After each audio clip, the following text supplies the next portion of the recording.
Hey guys, this is Frank Mir, and you're listening to Submission Radio. Hey, this is Rich Franklin. What's up, everybody? This is Chris Lieben. This is Diego Sanchez. Randy Couture. Alistair Overeem. Hi, this is Stephen Bonner. This is Don Frye. Hey, I'm Phil, Mr. Wonderful Davis. TJ Dillashaw. You're listening to Submission Radio. Submission Radio. Submission Radio. Submission Radio. You're listening to Submission Radio. Welcome to the second episode of Submission Radio for 2017. Dennis Gradov here with Kasper Ozolowski on January 18th with just so happens to be my birthday, Cas, but I mean, what a memorable birthday it is. First of all, I get to keep a recording of it. When I'm 80, I can go back and show my kids, hey, on this day, I happen to be hanging out with some of the biggest names in the MMA industry. And we've got some huge guests for me to show off to my grandkids one day when I'm 80, don't we, Cass? I know, right? I mean, how many people are going to be able to say they spent their 63rd birthday? Is that where we're up to? No, just kidding. 28th birthday hanging out with guys like Don Frye, with Frank Mir, with Angelo Reyes, Jason Parillo, and the one and only Jim Edwards. That is the lineup that we have this week. A lot of stuff to talk to all those guys about. Don Frye, I mean, you know, he was sick not too long ago. We want to get an update on his health. Frank Mir, what's going on with Frank Mir? He's going to be coming to the country next week, so we wanted to get Frank Mir on. Jason Parillo, the man who was in BJ Penn's corner just this past weekend. A lot of questions there about BJ Penn and his future. Angelo Reyes, a lot of people might think, who is Angelo Reyes? He is the man behind fighter striking such as Frank Mir, and I believe he will be joining us from the Mayweather boxing gym. So a lot of exciting things there. Speaking of gyms, we've got a Jim Edwards on the show, Dennis, to discuss a lot of things, don't we? Yeah, very, very smooth. I like it. Yeah, and you know what I like about this episode, Cass, is the fact there's a lot of Submission Radio debuts on this episode. Frank Mir, first time he's on Submission Radio. Angelo Reyes having his first time. And of course, Angelo Reyes being at the Mayweather gym. We have to touch on the fact that this whole McGregor-Mayweather thing is back in the headlines. Offers are being made. And obviously, Angelo is a boxing coach and knows what's going on over at the Mayweather team. He's going to be at the Mayweather gym, so he seems like the perfect man to pick his brain about that. We'll also be talking to that about Jim and some other things, including the Mark Hunt lawsuit. We'll all weigh in on that, share our thoughts. Anderson Silva fighting Derek Brunson. What? Say what? We'll be talking about that as well. And also, we'll be giving our reaction to the BJ Penn Yair Rodriguez fight this past weekend. What should be next for BJ Penn? What was our reaction to the matchup? All of that good stuff we'll be talking about at the end of the show. Cass, I mean, what a big episode, and we've had a lot of people sort of contact us through social media saying they're happy to see the show back and giving us our thoughts and feedback, and there's a very simple way for them to follow us on social media if they listen to the show and still haven't, isn't there, Cass? Oh yeah, jump on Twitter at SubmissionAUS, jump on our Facebook, facebook.com/SubmissionRadioAU. Subscribe if you haven't already, and of course, drop some comments below in the comment section. If you are watching on YouTube, that is. I know a lot of people are tuning in through their phones while they're at work, when their boss is looking over their shoulder, thinking they're doing some work.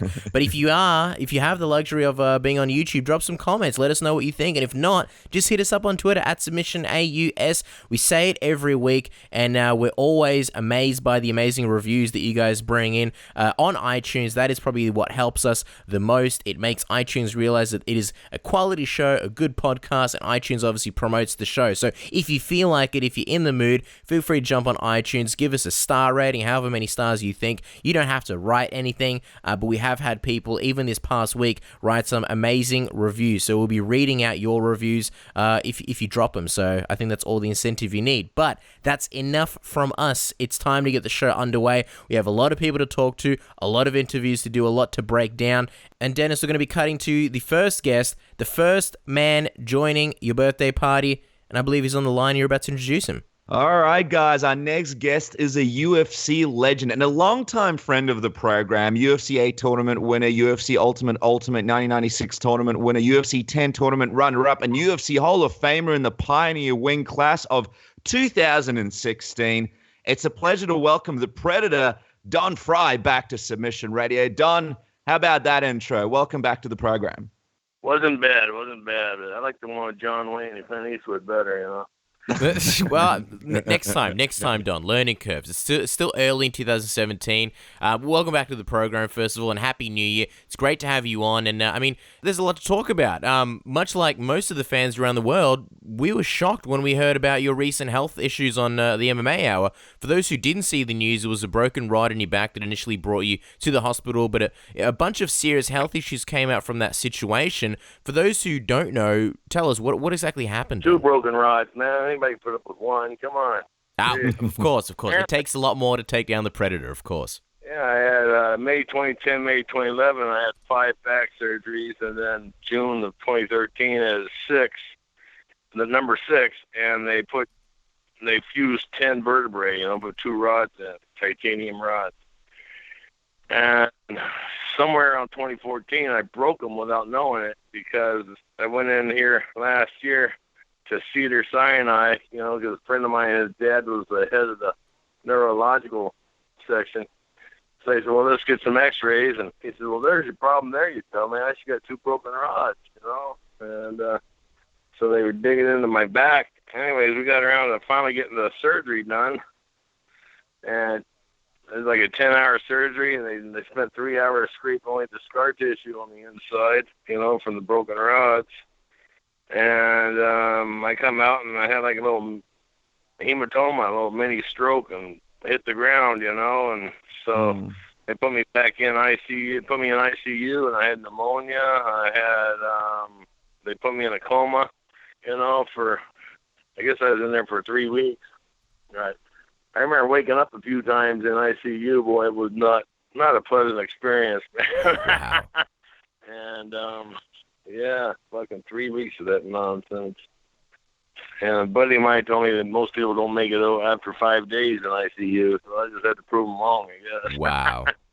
Anyways, they went back and put 4 rods in this time, and then went back in, pulled 2 out, and then they had to dig in my cheek, my left cheek, butt cheek.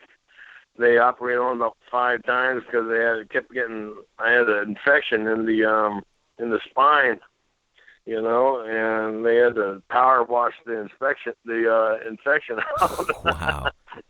I bet he said the surgeon said he almost vomited, It's so gross. Jesus. Wow. Yeah, that's crazy. Sorry, go on, Don. Didn't mean to catch up. I was in there for for Thanksgiving and my birthday, and didn't hear anything from my lovely family, and got out at I think I got out at the end of November.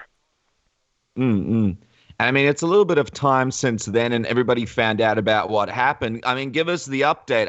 How are you feeling right now? Have you had much recovery? How's the body feeling, and are you seeing any improvements going into 2017? Yes, sir. I went in there at 220 and come out at 180. Wow. Got up 40 pounds. It was not a very pretty 180 either. Anyways, I'm back up to 210. And smoking cigars and drinking tea. I don't drink alcohol anymore. Wow. I had a drink. Wow. Yeah, I mean, I haven't had a drink since September when I went in, and don't care to either, Lost my family over it, so I have no reason to go back to it. Wow, congratulations. I mean, sobriety's a big deal, and it's good to see that you're making those kinds of life changes. Me and Dennis used to always joke that when we'd be interviewing you, you'd always have a nice scotch or a cigar or a whiskey or something like that, but that's fantastic, so congratulations. Anything else that you sort of came away with, any big epiphanies or things that you had? This is obviously a big life-changing situation for you. Did you come away with any other thoughts after this situation? Well, I still got some unfinished business, Can't do anything for 6 months after I left the hospital, so I left a month ago. So I got 5 more months till I can start hitting the gym nice and hard. I've been going there a couple of times to hit the bicycle, but that's not very exciting. So hoping to get after it again here. Yeah, certainly. And I mean, you'd be itching to sort of get on the heavy bag or lift some weights. So not long left to go, Don. But I mean, when the news came out, I feel like the MMA world went in a tailspin, including ourselves, because no one really had an idea what was going on with you. And we know you must have been inundated with a bunch of messages from fans from all over the world and people wishing you to get better and seeing how you are. What was that experience like after you did the aerial interview? What was the experience like of, I suppose, the whole MMA community sort of coming together to wish you well and see how you are? That was really nice. Like I said, I never heard anything from my family, or ex-family, whatever they were going to call them. And it was nice to know somebody out there gave a shit about me. It really was. Maybe, I had a lot of good people, send me a lot of good messages. It's just shocked the heck out of me. Well, you've obviously made a big impact on everybody's lives within the MMA community, so a very big thank you from us, Don. Just wondering, has anyone from the UFC reached out to you to see how you are and how they can help you? Yeah, I always stay in contact with Ant Evans. Ant's a real good buddy of mine. We became friends over the years, and it was Ant who petitioned to get me into the Hall of Fame. And his wife just went through a scare. They thought it was cancer because she lost 18 pounds. She was sick and all that. He just called me yesterday and told me, they had black mold in their balls. Oh, wow. Yeah, so they dodged the bullet on that one, I mean, they were scared and shit. So, I'm glad to hear that, his wife's gonna be okay. Her name is Jackie, and, she's a good woman, and, the earth is full of bad people. We need to keep the good ones around as long as we can.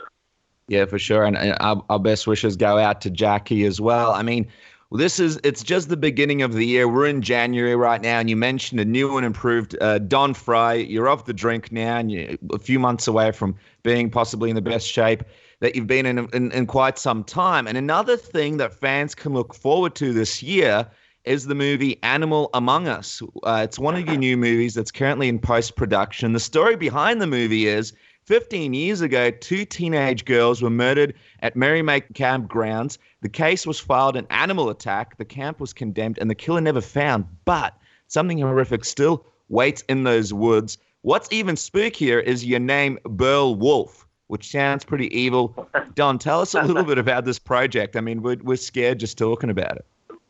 Oh, good buddy of mine, John Woodward. We worked on a couple movies before, and he wrote and directed this thing, and it was fun to work on. It really was fun, and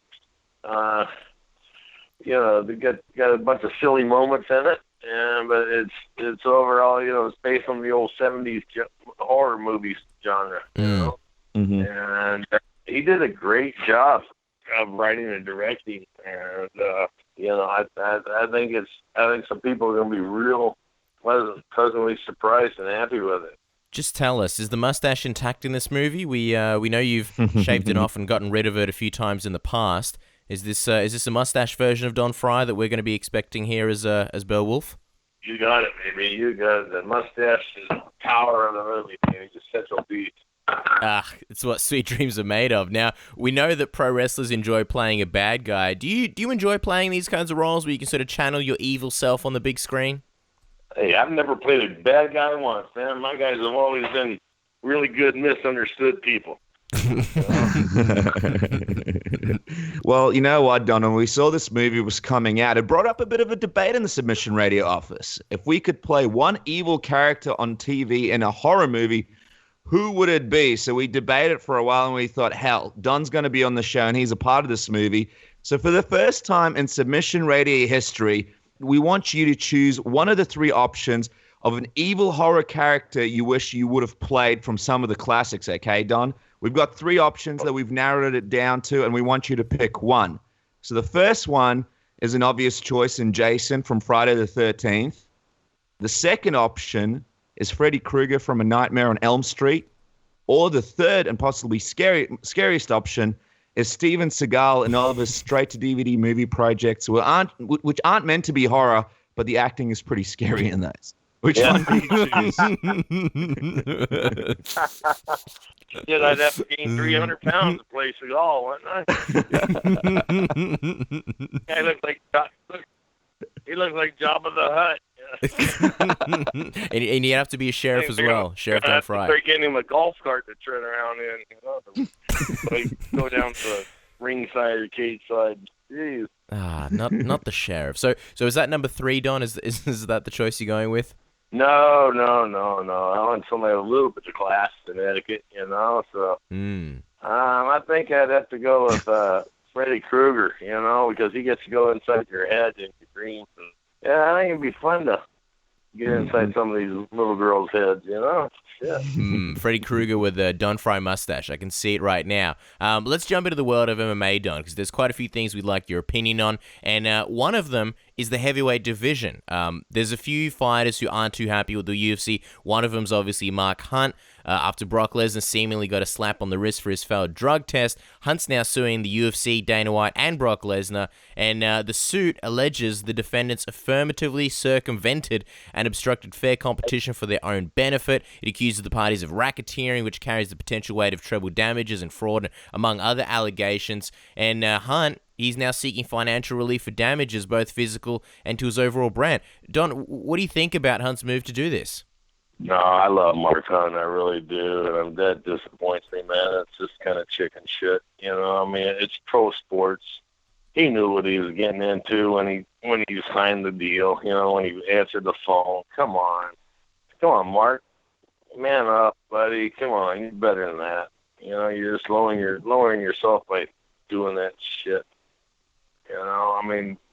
Everybody knows. You can just take a look at what's his name, Brock Lesnar, and tell. Even if you don't know anything about pro sports or steroids, and like I said, Mark knew the score going into it. Come on, man. And it wasn't Lesnar's fault. Mark didn't throw a kick, didn't throw a punch. He just stood there like a freaking punching bag the whole 5 rounds.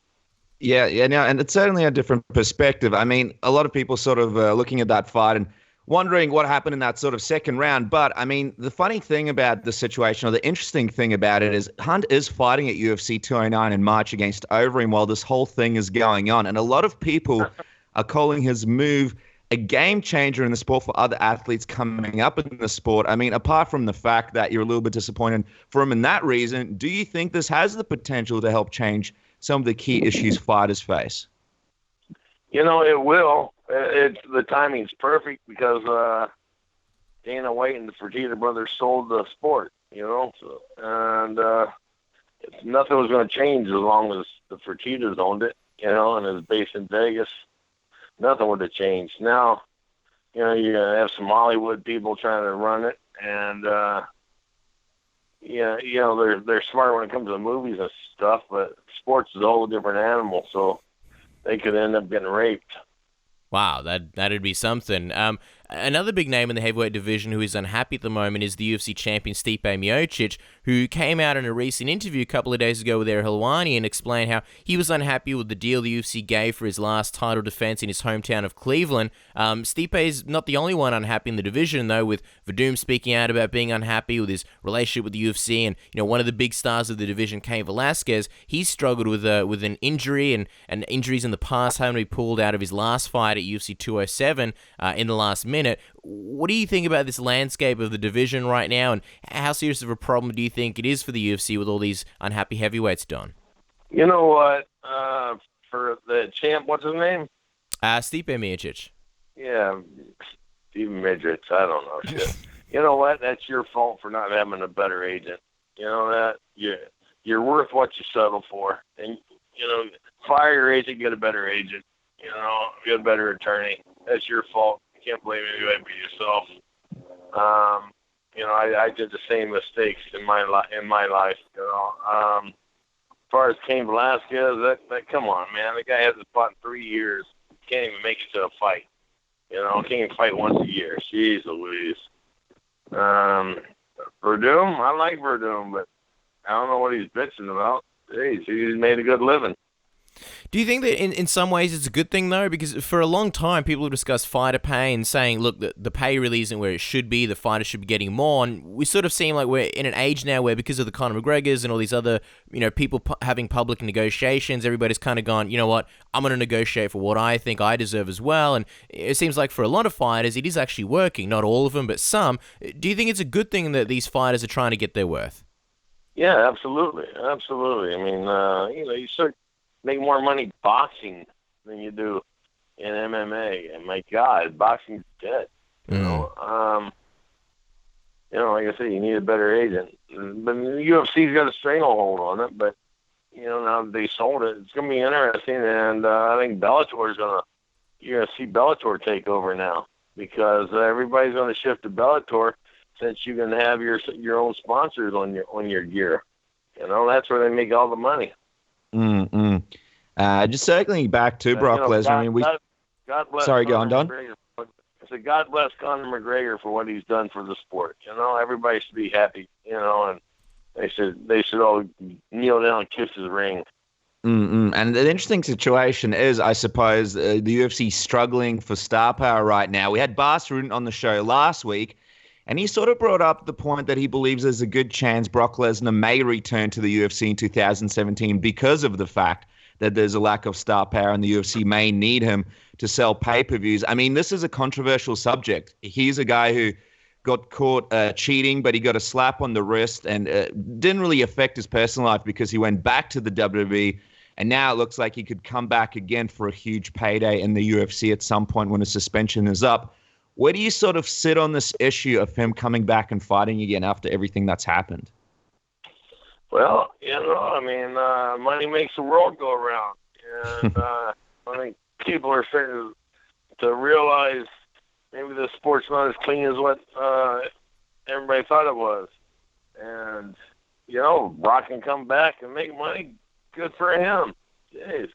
Well, speaking of stars who we don't really know how much longer we'll have them for, another star, of course, who has an uncertain future in the UFC is Ronda Rousey, who got beaten once again at UFC 207. Amanda Nunes made quick work of Ronda, who got stung early with the fight getting stopped 48 seconds in the first. Horrible.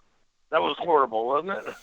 Yeah, I mean, look, it's definitely disappointing if you're a Ronda Rousey fan, and of course, Rousey's team received a lot of criticism from fans and from media. What did you think of her having that second loss in a row, and this loss being even quicker than the first one against Holly? Everybody knows anything about fighting saw that one coming.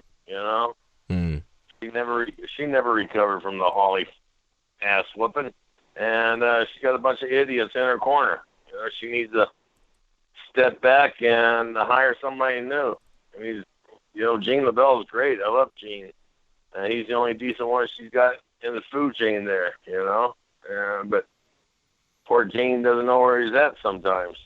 And, the other monkeys, god dang, man, they shouldn't even tell a kid in a schoolyard fight how to throw a punch.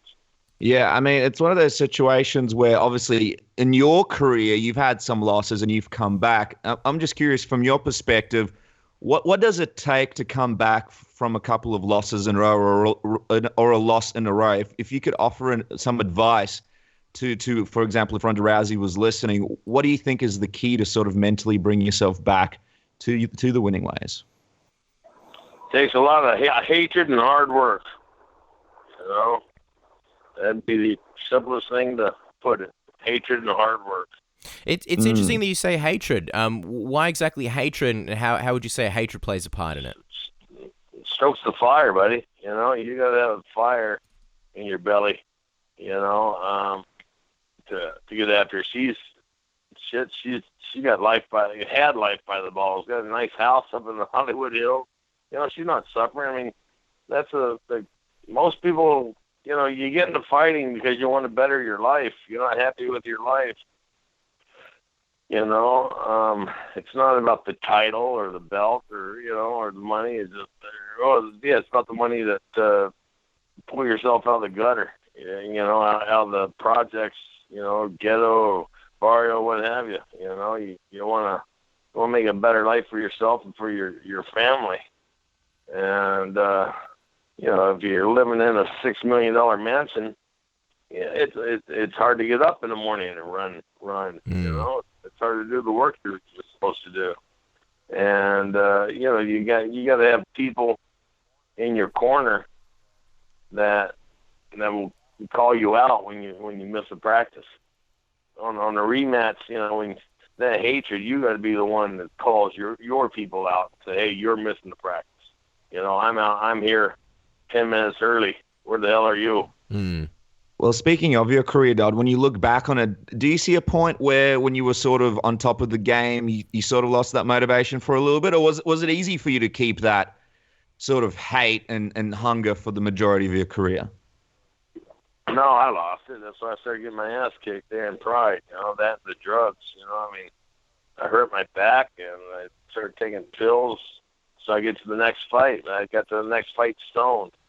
You know, and shit, when you're stoned, you don't have much hatred. You're just kind of you have nothing. You know, you're just numb. You're numb from the neck up, and it's no good for anybody. Wow, is there a particular fight that you can sort of point to where you remember that you felt that way?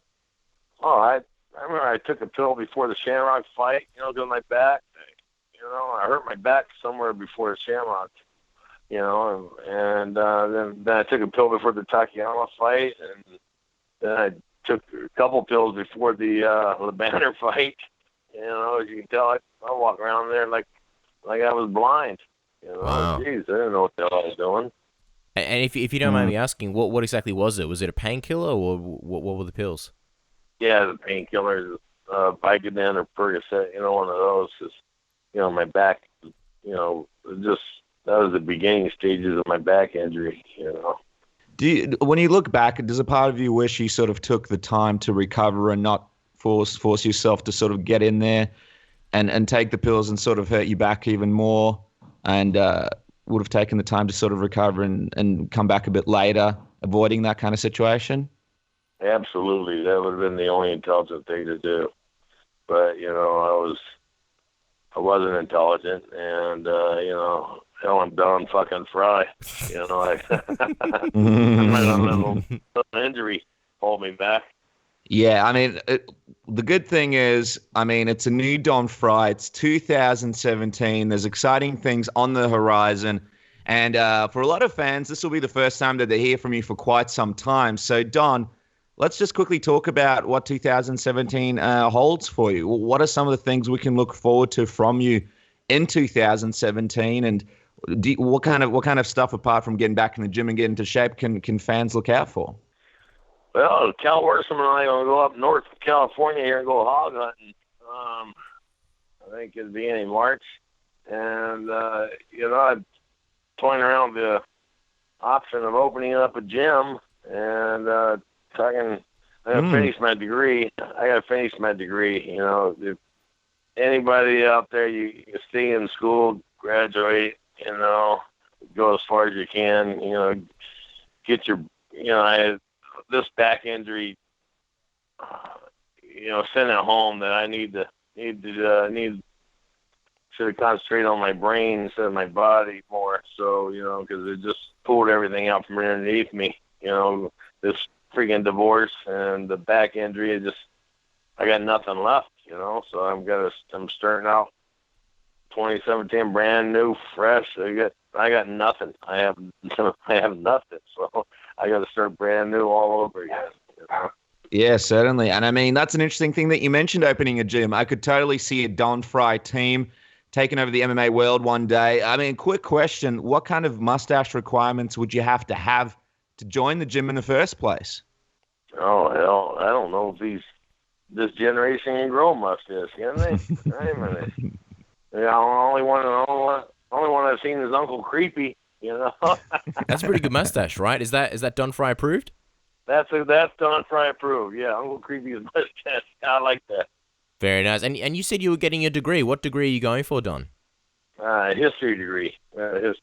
Finish up my history degree. Okay. I have four or five classes left yet, you know. Oh, awesome. So what you're saying is you'll be a teacher at a school once you're done. That's what you're looking to do, teach the next sort of generation of kids about history. And, I mean, what everyone's going through right now is, I suppose, history as well, but work in a school as a teacher. Yeah, that's well, I told my youngest daughter I was going to do that, teach at her school. She said, "No, you're not." Well, I'll tell you what. If I was back in school and Don Frye was my teacher, I think I would have gone to a lot more classes. Don, thank you so much for coming onto the program. I mean, exciting times, and fans can follow you on Twitter at Don Frye Fighter. Are you looking to be a little bit more active on Twitter in 2017 to let people know what's going on?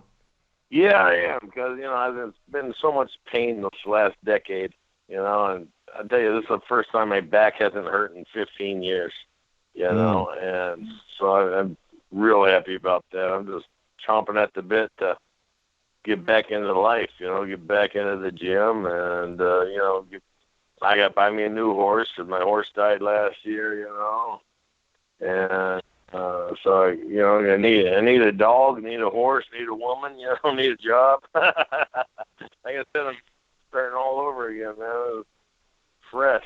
You're basically holding auditions for all three parts, and Don, you sound great. You sound a lot better. We've had you on the show many times, and I feel something in your voice. You've got a good vibe behind you, so we're looking forward to seeing the best version of Don Frye in 2017. As Dennis mentioned before, don't forget to give Don Frye some love on Twitter at Don Frye Fighter, and as always, Don, it's an absolute pleasure chatting to you, and thank you so much for giving us your time.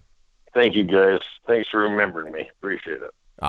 We'll never forget you, and there's always a special place here in Submission Radio for you. So we're happy to have you on anytime. All right, partner. Appreciate it. Thank you much. Thanks, guys. Bye-bye. This is Chael Sonnen, and you are listening to Submission Radio. Alright guys, our next guest is one of the most well-known heavyweights in the world. He's a two-time UFC heavyweight champion and holds the record for most victories and most submissions in the UFC heavyweight division. His wins over Tim Silva, Brock Lesnar, and Antonio Nogueira are some of the greatest highlight reels and hold a special place in our hearts. Frank Mir, it is an absolute honor. Welcome for the very first time to Submission Radio. How's it going? Good, thank you. Thank you so much. Oh, well, it's good to have you finally on the program, Frank. It feels right to have you on the show. And Australian fans can get excited because you'll be doing seminars here in Australia, including next week on the 24th in Sydney and the 25th in Melbourne, which is less than a week away. Are you excited, and are the bags packed yet, Frank? Actually, they are, because I'm actually making a trip to Austria first Oh, wow. this weekend. So I'll go there, come back for about half a day, and then I'll jump on a plane to Australia. Wow, that's a lot of plane hopping. What can the Aussie fans accept from a Frank Mir seminar? I mean, is it more sort of a technique focused, or more discussion about the mental side of things? What are you bringing to our shores, Frank? Actually, I've been working a lot and showing people a lot of leg locks and foot locks. I think they've kind of made a re-immersion in the MMA, and especially because submission grappling is starting to become very big. It's some area that I think people have neglected for the last couple of years, and something that I've always enjoyed very much. So I pretty much run the seminar that way. And that way it's kind of it helps guys of all different levels learn something. Well, we know your teachings are bringing results because we saw your daughter Isabella suplex a boy not once, but twice. What was your reaction when you saw that? And is this a regular occurrence for Isabella?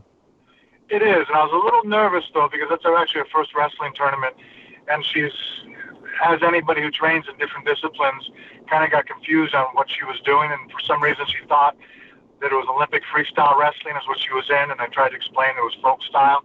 And she, when she threw the kid, she thought she was going to get points for it. And, if anything, actually in folk style, taking them directly over a suplex, if you hurt the kid, it could be a problem. So I was a little nervous when it happened, but I think because they're beginners, they kind of let it go, and, they're a little bit more loose with the rules. Well, I mean, she may not have gotten official points, but she definitely got style points.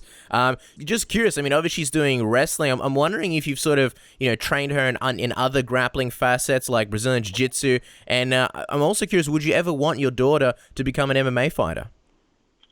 About 2 weeks ago, I would have said no. And my kids have always trained things, but really sporadically off and on. They tag along with me to the gym. They might jump in if they want to. So my kids are aware of techniques, but as far as like officially training Monday through Friday, never have they done it. My kids are more into baseball and softball is what I've pushed. But my daughter and my sons have been trying to egg at me about letting them train. They want to be fighters. And so we honestly only about 2 months ago started training full-time in wrestling and then started just training in jiu-jitsu to where now it's only probably been a couple of weeks that my kids can say they've actually gone from Monday through Friday. Wow. Till then, it was just kind of watching videos, playing around, having fun. Like I said, it's not like they're completely naive to it. Their dad, they're exposed to it. Everybody that comes to the house, it's always the center of conversation. But I was never that parent that pushed my kids in that direction because I did it. You're going to do it. If anything, I was like, whatever you guys like to do, and pushed other areas. But now it just seems like, that's the way we're going to go, which in reality has kind of made my life easy the last couple of weeks because now I just go to the gym and I don't have to reschedule things as much as I was in the past. For the last couple of years, as a parent, you just, baseball game, softball game, with 3 kids active, I'm trying to, basically, they're priority 1, and then my training was priority 2. And now with them choosing to want to be fighters, for right now, they're all young, who knows, it could change next month, it could change tomorrow. But as of right now, we can all just go to the gym together. Absolutely. And I mean, me and Casper were not parents, so we don't know the struggle, but we do have a couple of dogs. And I wish my dog would take up MMA so I can take him to the gym with me and not miss Brazilian Jiu-Jitsu because he's being a little asshole and misses me too much. Now, let's talk about the last 10 months. I mean, it's been almost 10 months since your last fight, and you're obviously currently sidelined due to the USADA suspension. Have you found that your life's changed, seeing as you haven't had to focus, I suppose, on a training camp or preparing for a fight or anything like that, and just have fun when you're training and spend time with your family?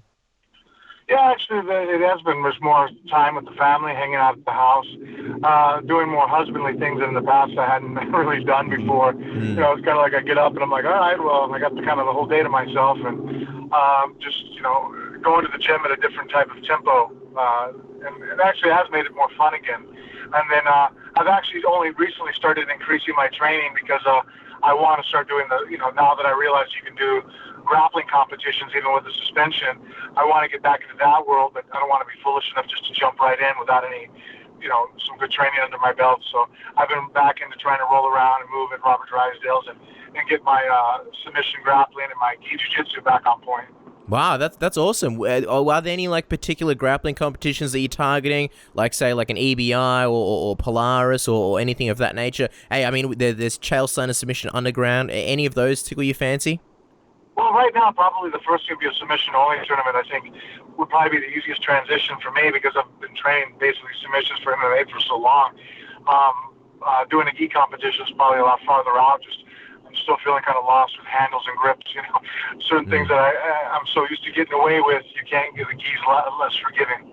Yeah, I mean, but it's a different world, would you say? Because back in the day, I mean, I was looking at some old footage of you doing some stuff with Roy Nelson. I feel like Brazilian Jiu-Jitsu competitions were sort of more niche, and really people in Brazilian Jiu-Jitsu watched them, but the casual fans or MMA fans didn't really know much about them. Now, you've got things like Submission Underground, Metamoris, these kinds of events where you even get a casual MMA fan can sit down and watch it, and it's set up in a way that it's not everybody competing at once, but there's an actual focus on the match, and it's got all sort of the entertainment aspects of an MMA fight.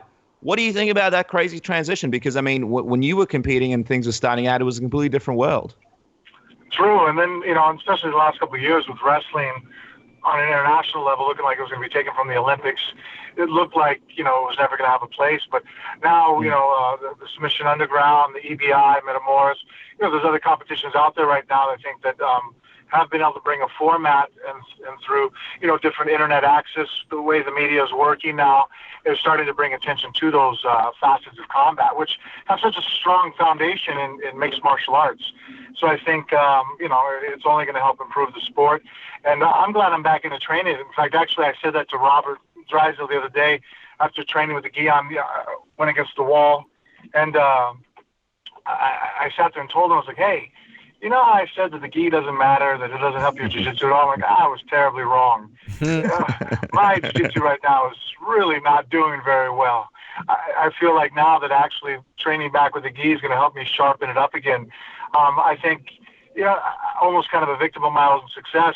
I was so much head and shoulders above most of the heavyweights in MMA and in jiu-jitsu that honestly I probably didn't pay attention to it as much as I probably should have. And now that I'm just training jiu-jitsu, when I train jiu-jitsu, I can see that, wow, I've actually taken a couple steps backwards. I can't believe I've been fighting at this level.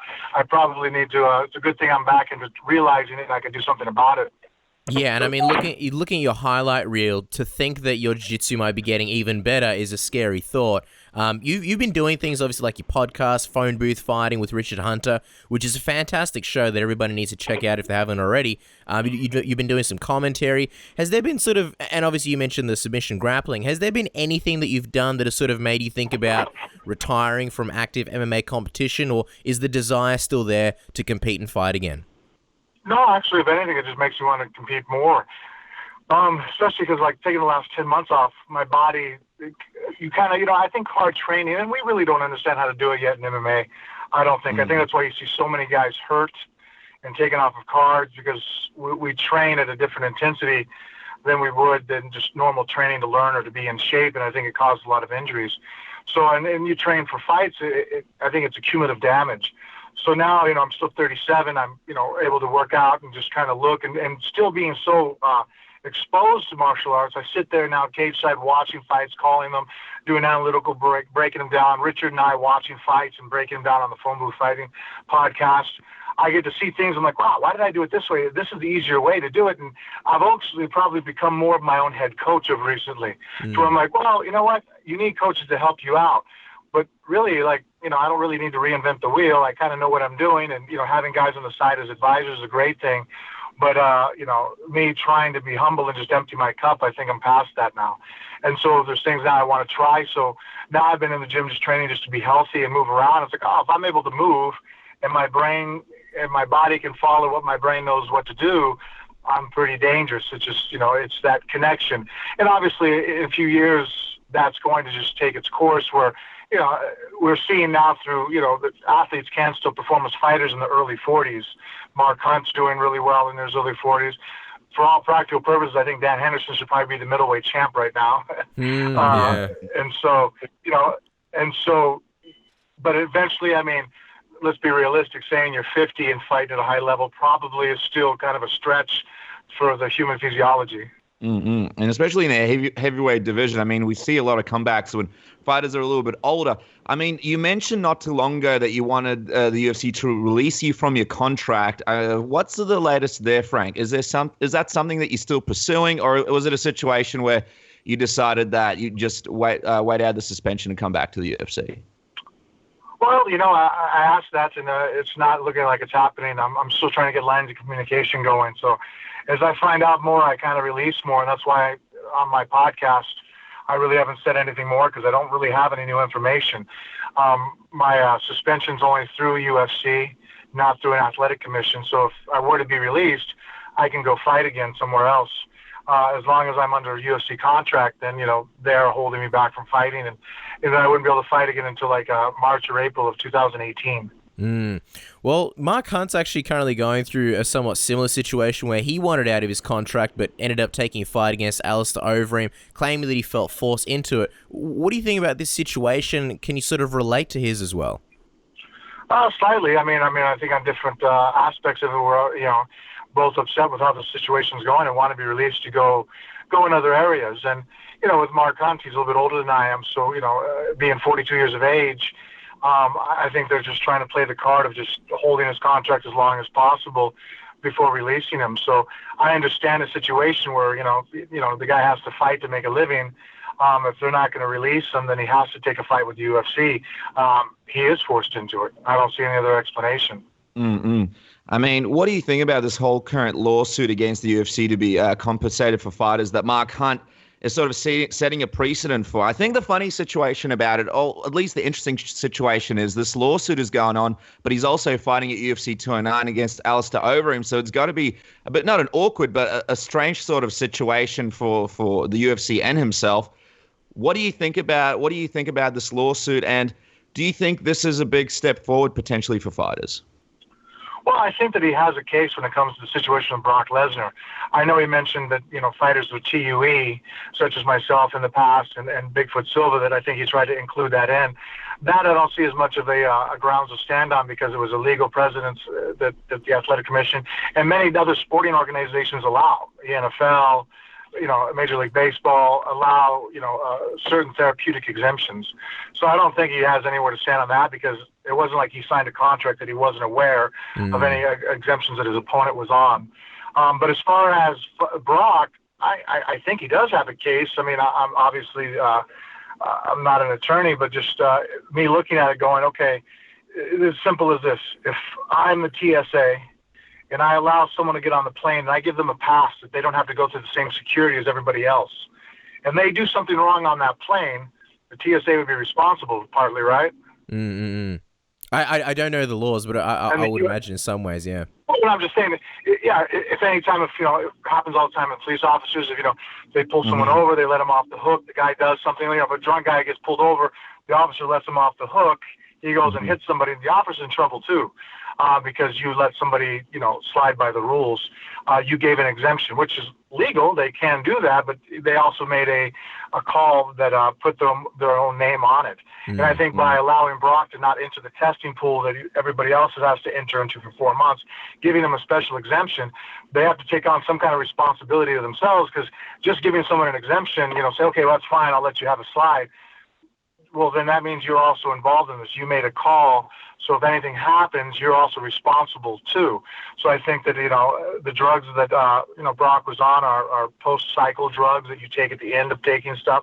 So I think it just, I think it doesn't take much of a thought process to see the indication that, he took drugs up all the way up until as far as he could, and those are the drugs that he took afterwards to recover, and they caught those.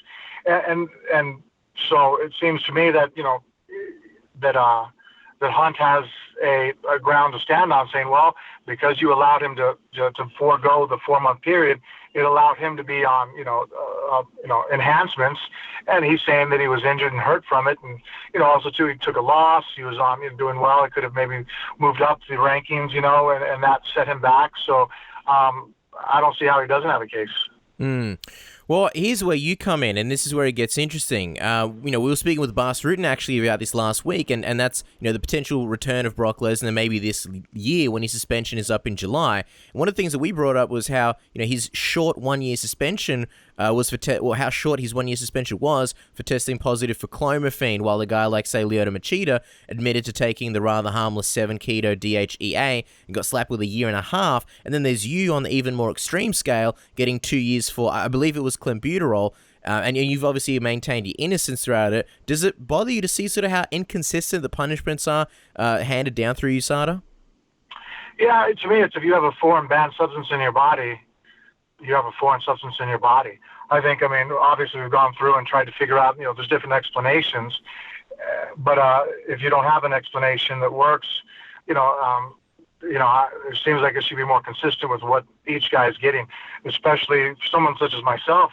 It's the first time there's ever any accusations or anything's ever come up in my history of fighting with the UFC in 15 years. Frank, everybody knows your history with Brock. You guys headlined one of the biggest UFC pay-per-views of all time.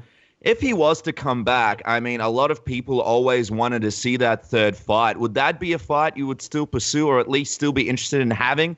And would it sort of be a motivator for you? Oh, absolutely. But at this point, I just want to go out there and still compete and perform.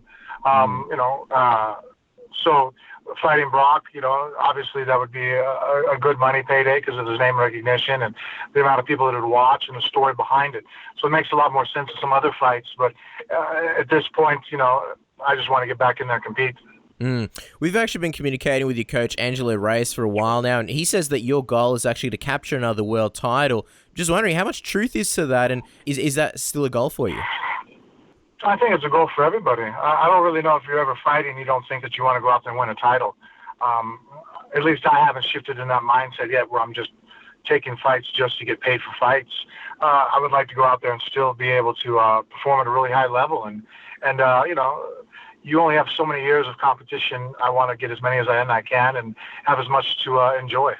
It's a good mindset and mentality to have because you're one of the most well-known heavyweights in the world. You've had an amazing career, tremendous highlight reel with unbelievably memorable moments, and you've come back from adversity. You're a 2-time heavyweight champion.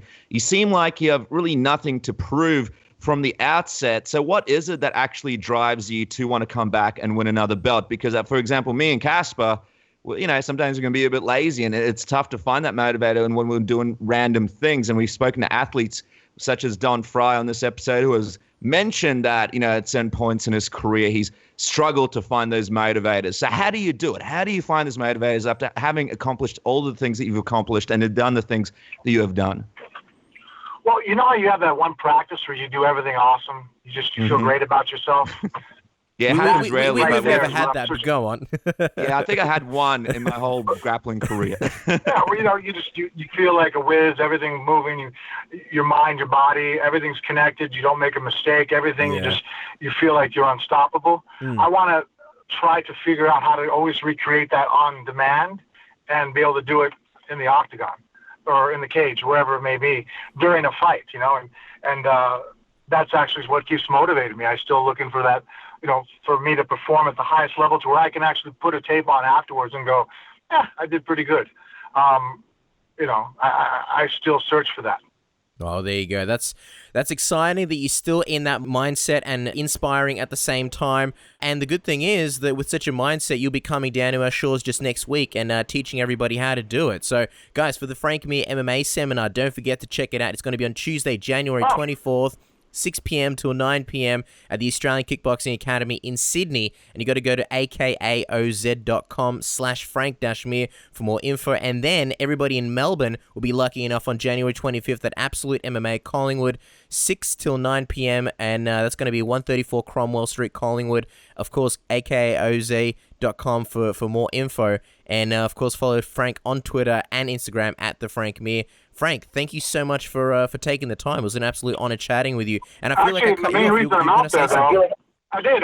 The Legends fight on Saturday, the 28th, at the Jupiter's Casino and Hotel at the Gold Coast in Queensland. Yes. I'm the commentator. That's my main reason of flying out there. The seminars are just kind of a bonus. So if you guys want to come out and see the fights there, I'll be there calling fights and breaking them down. Is that your first time down there? Yeah, it'll be my first time.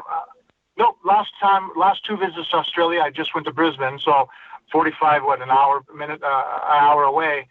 So, but this time I'll actually be down there. James McSweeney, a good friend of mine, is putting on the show. So I'll be the guest commentator. Well, you are in for a treat, my friend, because there is a lot of fun to be had over there, and especially the fact that you're not fighting and commentating, we imagine you're going to enjoy it quite a lot. Guys, a lot to be thankful for in 2017, and Frank Mir coming down to Australia is one of them. Frank, once again, thank you so much for taking the time. We're excited to hear how you go down here. No doubt about it. The fans are in for a treat, and have a great start to 2017. We'll look forward to seeing what happens next. I appreciate it. Hopefully I run into you guys while I'm down there. Hey, this is Ariel Helwani, and you're listening to Submission Radio with my two favorite mates, Dennis and Casper. All right, guys. Our next guest has coached some of the greats, including Tito Ortiz, Chris Cyborg, Michael Bisping, and just this past weekend, BJ Penn. He's one of the phenomenal minds in this sport, and we love having him on because of his honest opinions and down-to-earth personality. Jason Parillo, welcome back to Submission Radio. How are you going today? How you doing, fellas? I'm good. How are you guys? Well, what a way to kick off 2017. We're in our second episode, and we have the Jason Parillo on. I mean, it's always so much fun chatting to you, Jason. Thank you for coming on the program and helping us kick off 2017 on the right foot. And so much to talk about. I think we should probably get right into it because you're a busy man. I mean, the first thing, although it's a little bit of a bummer, we do want to touch on this past weekend where BJ Penn took on Yair Rodriguez in what was BJ Penn's first fight in 2.5 years. Before we get to the fight itself, what was it like in the dressing room just before BJ made his return? Was he the same as he's always been over the years, or was there anything different about him and his demeanor that you noticed? You know, he's the same guy. I mean, BJ, just like all fighters, are always pretty nervous back there before the fight, and he actually felt really good. I mean, he's been feeling really good all the way leading up to this fight, locker room, he was nervous, as you should be. Not only has he not fought in a few years here, but he hasn't felt the feeling of success in a longer time than that even. So, obviously a lot of that plays on your subconscious in there, on your brain in there, and he was nervous, but he was ready. He was ready. He just.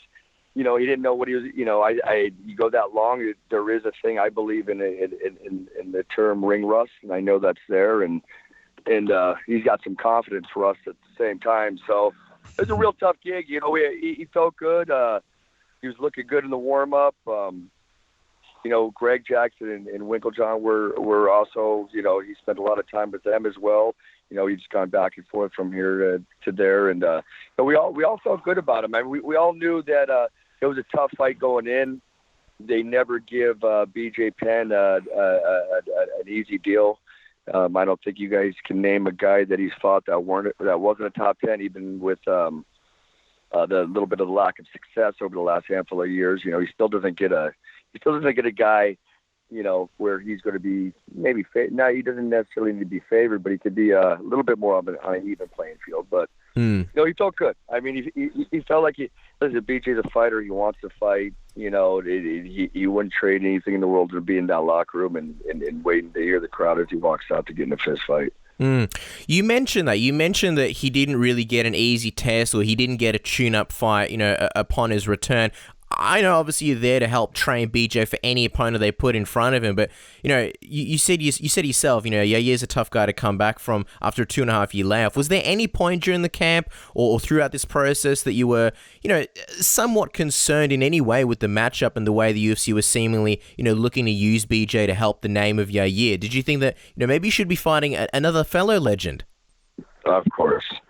I mean, from the get-go. I mean, they, not too long ago, he was matched up with the Dennis Siever. That fell through. He was matched up with a Cole Miller. That fell through. Those are the fights that I want to see right now.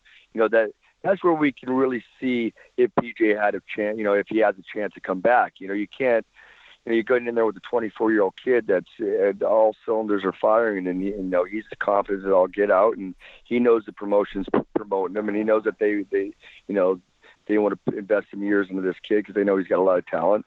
And all these conversations, of course, have been said, and had. I mean, it's not like all of a sudden, oh, duh, I've been doing this game I've been doing what I do, paying my bills for fucking ever here. And we just went in blind, like, no, we're going to kill fucking Yair Rodriguez. We know the situation. And, and I know that it's a tough, it's a tough fight. It's a really tough fight. It's not a fight. And like I've told you guys before on the show, I will, BJ's going to go in that cage with me or without me, with Greg Jackson or without Greg Jackson or Winklejohn or whoever, or back in the past, his, coaches that he worked with in the past. He's going to, if he decides he want to fight, whoever says no, he shouldn't, he doesn't give a fuck about. He's going to go in there. So, me, I've always supported BJ. And, what felt good about BJ is we had, what's his name? Bruce Leroy. What's the kid's name? Alex Caceres. I call him Bruce Leroy. So there we go. Alex Caceres, who, had a split decision loss with Yair, and very similar style, very similar flash, and all that athletic ability. And BJ must have sparred 3-4 weeks with this kid, and was doing really well with him. Really well, and winning most rounds, and even get him in submissions, and what BJ does, taking backs and choking. If you ask, he was looking good. He really was looking good, and he was in there with some good sparring, good training, good conditioning. It's just at the end of the day, you can't. No matter, the closest you can simulate a fight is sparring, but next to that is the fighting, and having that long of a layoff with a kid with reflexes like a cat. I mean, it was a tough deal, and BJ felt that out there. I mean, now that the fight has taken place, talk to us about what exactly the game plan was for Yair. Well, we wanted to get BJ's.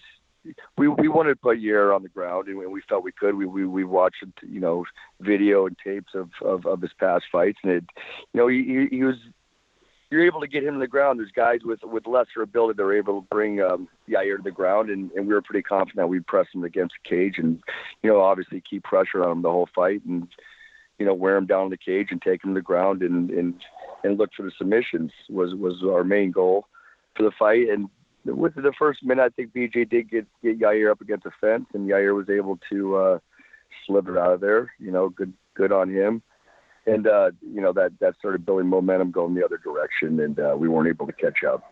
I'm wondering, you mentioned that Alex Caceres was simulating Yair Rodriguez in training and BJ was doing well. How sort of similar did Yair fight as compared to your expectations? Like the way that Alex Caceres simulated him, did you find the same Yair in this fight, or did he sort of surprise you with anything that he did and maybe fight a completely different fight? Well, it was a lot of the same stuff to say, that he was just really sharp and obviously great conditioned. You get your sparring partners in sparring, they're not thinking about fighting themselves. They're living their lives and just, so their conditioning and their sharpness probably isn't, the way it is when they go into fights themselves. So, not so much surprising. I watched Yair. I watched his speed. I knew he was going to be fast. I knew that he had all that athletic ability and a tremendous amount of balance and reflexes. I mean, the kid's a very talented kid, So not necessarily surprising. And just like any coach, you want to see how your fighter is going to react. And BJ wasn't able to catch up with him. I mean, the speed the kid was quick, man, and I expected that. And did I think he was going to be that quick? Yeah. Did I think that BJ still would be able to catch up to him? Yeah. But unfortunately, I was wrong, and we were wrong on the situation. But you don't go into a fight when you're a 4.5-1 underdog and not think, okay, it's an uphill battle we're going into, and we got to do the best we can with what we got, and let's see if we can make it happen. And again, would it be nice for a matchmaker to call up BJ Penn when he says he wants to come back after a 2.5-year layoff, hasn't won since 2010, and say, hey man, we want you to come back. Yeah, we'd love to give you a fight, and let's give you whoever, Joe Blow. It doesn't matter. A guy that give us a 35-year-old guy. The guy's won 2 world titles. He's done everything for the company. He's never said no to any fights. He's made himself in the company plenty of money. It'd be nice to kind of get the opportunity to shake off a little rust and put BJ in there with a guy that he's got a better chance than a 4.5-1. 4.5-1 is a pretty big spread.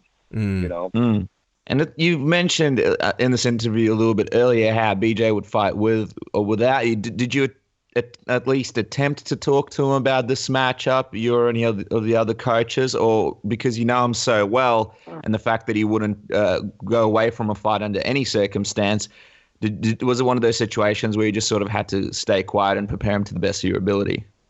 No, of course. I mean, we talked about it at the beginning. I mean, he was looking to fight, and that's the guy they were offering him, and he has a hard time saying no. I'm sure he talked to both, guys out in Albuquerque as well. He obviously talked to them. They know Yair trained out there, so I don't think it was anybody. It wasn't really anybody's first choice. It's BJ's. BJ's not going to say no, and he didn't say no. And once he's committed and signed the contract, now it's not. Every day, let's not tell this guy, hey, we shouldn't fight this fight. We're already committed. We're already going to go in. So every day is now, let's beat this guy, and that's the nature of the game. As a coach, it's really easy to go in there with an A student, a guy that's firing all cylinders. He's 25 or whatever, and just, ball of fucking natural testosterone, talented as hell. It's going to a fight with a guy like that, isn't a difficult job for a coach. Going to a fight with a guy that, has fallen down to, the D level. Now, not D level as a fighter, but D student. He's falling behind. When you lose 5-6 fights in a row and you take 2 years layoff, 3-year layoff, you're taking all these layoffs, you're dealing with a different guy. And as a coach, you want to improve that guy. You want to bring that guy on the firing line. You want him to be successful. You want to make sure he's safe. You want to make sure he gets in that firing line and do the best he can. And I think BJ was out there trying as best as he can. And again, he fell short. And that's the name of the game. There's a winner and there's a loser. And, you feel the wins, you feel the losses. It is what it is. Yeah, I feel like everybody sort of in BJ's corner would have felt it. I mean, he's a warrior. He showed that, he's still got an incredible chin, and he really sort of fought till the very end. You've been with BJ through, through the highs, through the lows, through his, through his prime, his title reigns. I'm just wondering how difficult was it for you to see the fight unfold the way it did, not only as a coach, but also as a guy who's been a friend of BJ's and known him for such a long time? Yeah, it's so tough. That's my friend in there. Like you said, we are very close, and it is difficult. It's difficult to watch when he falls short.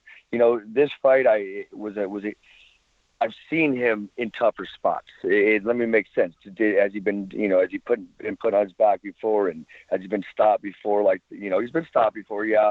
Was he stopped that night? Yes, but I've seen him, go through a little bit more damage. I mean, the fight with GSP, when you got a 190-pound guy that weighed 170 sitting on top of him, dropping elbows on his head for 5 minutes, for 10 minutes, that's a whole different animal. This kid put it on him, and BJ's fine. Fortunately, and that's obviously a concern of mine. And one of the most important thing to me is that he comes out safe, and there's no damages, and he's not taking damage for the future. A little bit of damage. We're going to take damage if you're a fighter. Don't expect to go in there and not get a little damage. I mean, BJ's a fighter. It's hard to explain. It sucks when you got fans bitch. I got fans that talk shit to me all the time. About BJ or about whoever. It's like, all right, man. You know what I mean? You got your opinion and how many fights you got. How many fighters you coach. How many days do you sit in the gym and work with somebody on a 5 to 10 hour basis, a group of guys, these guys that are, coming from all walks of life, and you got to try to, get these guys in the right frame of mind and get their skill set up to another level. And it's not an easy job, I'll be honest with you, and you get a guy like BJ Penn who's got a tremendous amount of experience and a tremendous amount of negative experience as well. I mean, it's a tough gig, and you try to do the best you can with it for the most part. Yeah, it's incredibly tough. And I think a lot of fans who are just coming to the sport now don't really realize, the responsibility and the emotions you go through as someone's coach and wanting to be in there and help them. And you have to watch what's going on in front of you. There was no post-fight press conference at UFC Phoenix, but what was it like after the fight when you spoke to BJ? How did he take the loss, and what was the scene like in the locker room after the fight? It's a scene that we've been through before, and he was disappointed. Obviously, of course, he's disappointed. At the same time, he was, feeling, what we've even talked about leading up to this point. It's a different. Once you get under those lights and you got that, you got those thousands of people in the audience, and it's just a whole different pressure. It's something that you get. There's an endurance to that in itself. That's why when you're off 2.5 years, there's an endurance to actually, dealing with that. I mean, the pressure of that. The adrenaline is going to come, and some guy's going to be trying to kill you. You're trying to kill him. Again, there's no way to simulate that than the fight. And he felt rusty. He sat in there. He felt like He felt good. He felt great. I've never seen him feel that good. I'll be honest. Before he walked in a fight, he goes, Jason, I feel good. I never normally I'm worried about the way I feel. I feel amazing. And again, you can't simulate timing. You can't simulate distance. You can't simulate a quick young 24-year-old kid. You can do as much as you can in sparring. Again, I'm going to say it over and over again. I'm going to reiterate it, but. Rust is real, and I've heard fighters say in the past, there's no such thing as ring rust. Well, bullshit. Maybe not for you, tough guy, but, it's there, and especially when you haven't had success leading up to that ring rust. I mean, BJ Penn's the only guy I know that hasn't won a fight since 2010, and they'll give him a main event fight against the number 4 guy in the division or whatever. Like, do you see a lot of guys getting that opportunity? No, you don't. They know he'll do it. They know he'll say no. He won't say no. And they know he'll take on everybody. He prefer to fight the top 10 guys. I mean, I would have loved to be the guy to be able to pick the fight, but that's not my job and that's not my position. But I would have loved to have been that guy. I'll tell you that much. And I guess one of the things that would be really hard for BJ is obviously saying or feeling that good and going in there feeling so prepared and then it being over before he really got a chance to show what he had and his improvements and sort of show that new version. I'm wondering, I don't know if it was sort of too early to tell, but did he seem afterwards, what was the vibe like? Did he seem like he wanted to get back in there again and have another fight? Well, I mean, This is BJ Penn. I mean, if you say the name BJ Penn, there's only one thing you're going to be thinking about is the fighter BJ Penn, and that's what he is. He will, and I've said it. They put a camera on me and interview me immediately after the fight, and they were asking me, "Do you think he'll fight again?" And I like I said, I'm going to encourage him to think about doing something else. But I do not see it. The promotion has to say no to him before he says he doesn't want to fight again. It would be my guess. I'm just guessing. I'm just saying that. And I don't. Does his family want him to fight again? I don't know. I haven't talked to anybody. Do I want him to fight again? Never. I never want to see him fight again. I guess if he fights again, I want it to be a 38-year-old man, lost his last couple fights. You know what I mean? And let's see if there's a fight there. But in all reality, it's BJ Penn. Most of his fans don't want to see him fight anymore because, again, they're looking at it in the fan aspect. They don't realize what he's getting, the wolves he's getting thrown to. They don't realize, the business aspect of the fight game, I guess, some of the ignorant ones. But who knows what BJ's going to do? Whatever he does, I'm going to support him. And if everybody around him, and if I see him in the gym and it looks like he wants to fight again and it looks like he shouldn't, of course, I'll be recommending him he doesn't. But if I say no, don't fight anymore, BJ's just going to go off and go somewhere else. I'll tell you that much. Yeah, and you know what I love about you, Jason? You have such great relationships with your fighters like Michael Bisping and BJ Penn. It's a pleasure to hear you talk about your relationship with them and the friendship behind it. I mean, let's quickly look to the future, however. Will you be in Tito Ortiz's corner this weekend at Bellator 170 when Tito has his final fight against Chael Sonnen? Yep, I'll be there. All right, well, 6 days to UFC Hall of Famers. That's what I got going on here. that is unbelievable. Well, this is kind of a tradition when you come on our show. We get these crazy predictions out of you. Everybody remembers the amazing left hook knockout prediction that you basically had for Michael Bisping versus Luke Rockhold. What is the prediction here, Jason? If we can get one from you, how do you think Tito gets it done this weekend against the American Gangster? I see him putting. I see the original Huntington Beach Bad Boy style going off on our boy Chael Sonnen. I know they're both wrestlers. I know Chael's was a better wrestler. Obviously, beat him in college. But I see Tito setting Chael up with some nice punches. Maybe even putting him on the floor with a shot and doing the old elbows on top of his head. Wow. OG, old school. Can't wait to see what happens that weekend. Jason, thank you so much for your time. We love having you on the program. Of course, everybody could go to ParilloBoxing.com, find out some more information about yourself and how they can train with you. Give us a bit of an update. Outside the world-class fighters that you're fighting, how can people sort of get in contact with you? And do you do many privates? Do you work with people outside professional MMA, or are you just focused on professionals at the moment? Yeah, I do. I've had a lot of fights lately, so I've been really focused on a lot of fighters. But no, I do. I train one-on-one. I do personal training. They're nice to do because all you're doing is just getting somebody in some good shape and getting paid for it, right? But yeah, no, I do personal training. I'm at Ruka. It's a private gym. Again, it makes it hard for people to get in contact with me, but. Like you said, I have my website, and I can be emailed at jasonparillo.com. So, if somebody's in the neighborhood and they want to come down and box a little bit, I'm down there. They can hit me up. Well, there you go, guys. How about you guys make it out here sometime and throw some hooks? How about we go out there and we throw some food down at the closest Texas barbecue place and have a competition to see who can eat the most. that and pints. The pints and barbecue, I'm down. Oh, man. You're preaching to the choir. We're all about the pints and the barbecue. Jason, we look forward to seeing you real soon and throwing down some Texas barbecue. As always, man, we mean it genuinely. It is always a pleasure having you on the show, and we really appreciate your time. Thank you so much. Hey, man, I love being on your guys' show, man. I appreciate it myself. So you guys have a good night, huh? You too, easy. Jason. We'll talk to you soon. Have a great weekend. Thank you. Thanks, guys. Bye-bye. Hey, guys, this is Brian Stan. You're listening to Submission Radio. All right, our next guest is a boxing coach who's helped such UFC fighters as Frank Mir and Alessandro Ricci. He also hosts Cage Siders, which can be found on cagesiders.com or ESPN Radio in Las Vegas. It's a pleasure to welcome for the first time making his debut on Submission Radio, Angelo Reyes. Angelo, welcome to Submission Radio.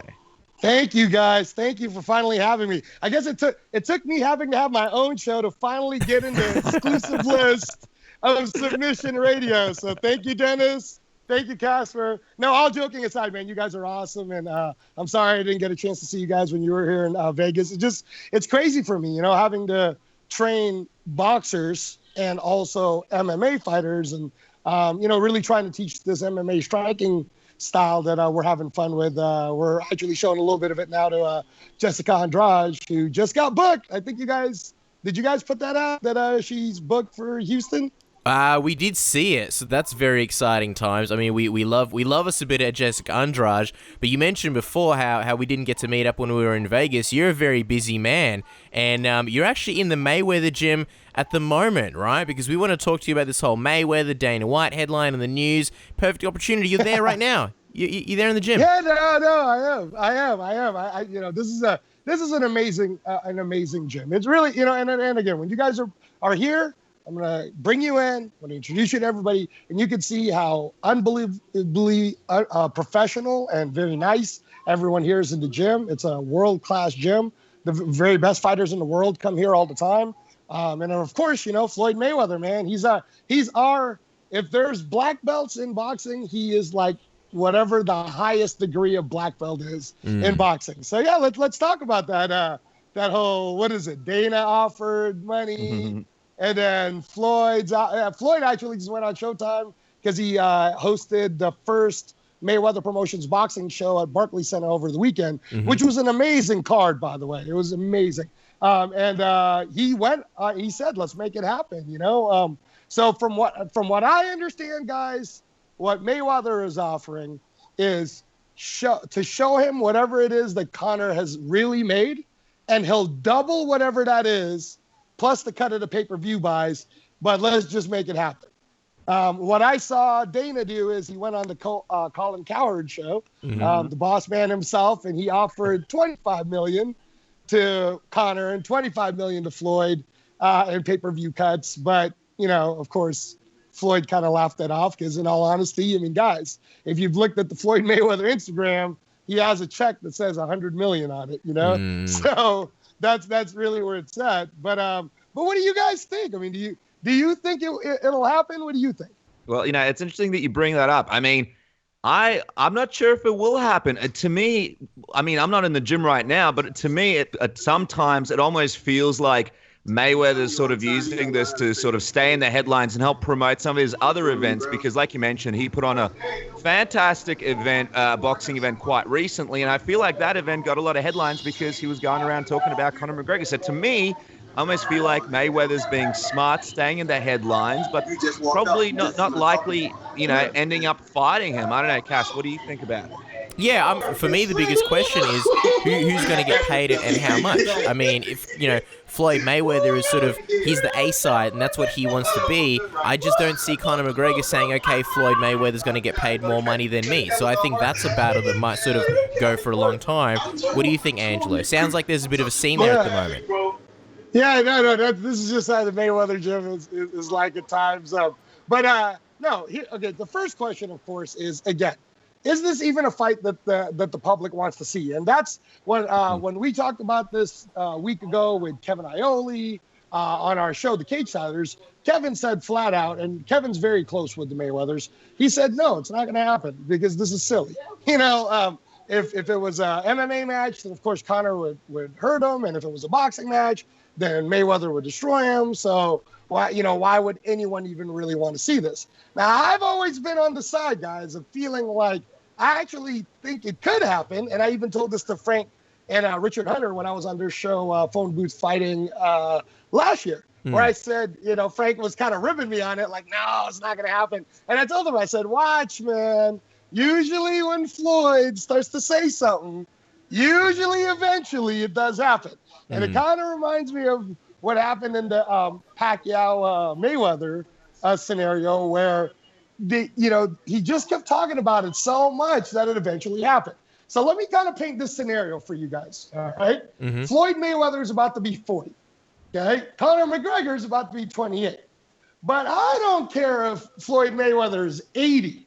He will beat Conor in boxing.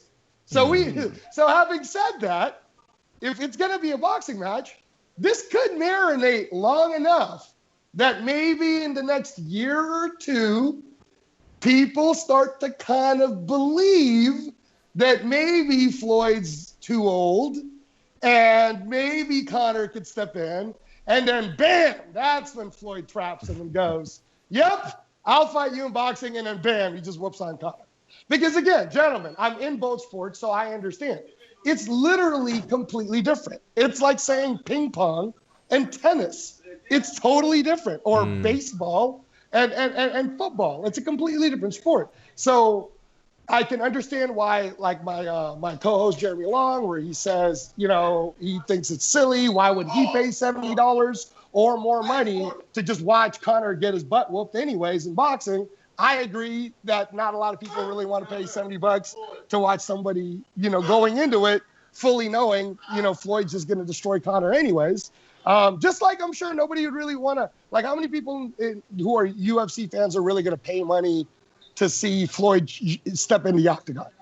Like we already saw what happened, right? When James Toney tried to do that. So now what would make it real? What would make it more real is, let's say Floyd Mayweather in his promoter's mind, and Floyd loves MMA. He talks about how he always wants to promote MMA here when he's here at the gym, and Floyd really is a fan of when good products are being put out there. Guys, Floyd's a very positive person.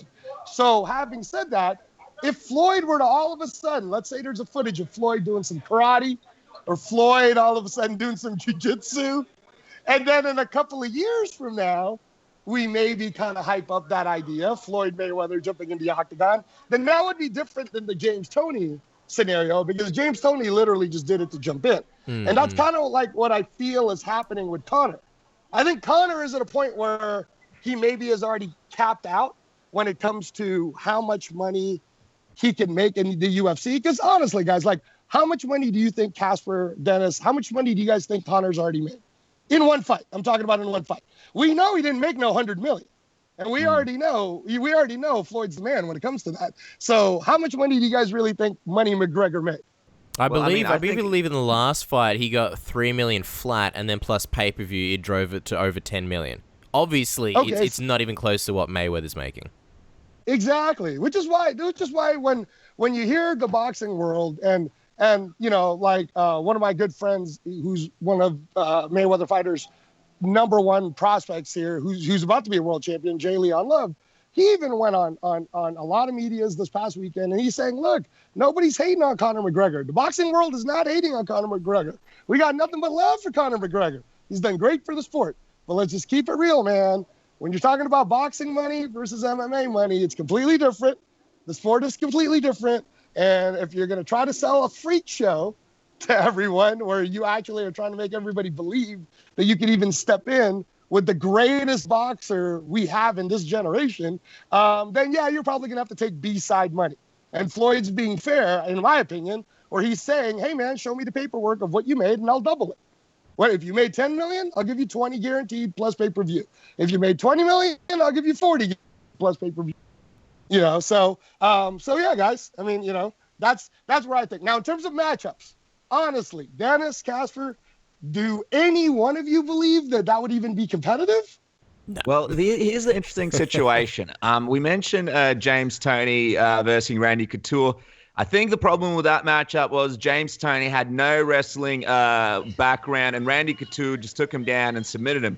With Conor McGregor, at least he's got some kind of boxing background. Now, Floyd Mayweather is the greatest of all time, but you've got Conor McGregor competing in what is his strongest strength, boxing in a lot of ways. I mean, he throws a lot of deadly kicks, but his boxing's on point. We saw what he did to Eddie Alvarez. So I think will Floyd Mayweather probably destroy him? I think so. But, and I'm curious to find this out from you, Angelo, after Casper gives his opinion, but is there that puncher's chance of going in there and being able to land a strike anytime you step into the ring? Even the greatest fighters, we've seen upsets. We've seen upsets all year in MMA last year, and we've seen upsets in boxing. Is there that puncher's chance that McGregor can land something early, especially if Floyd Mayweather underestimates?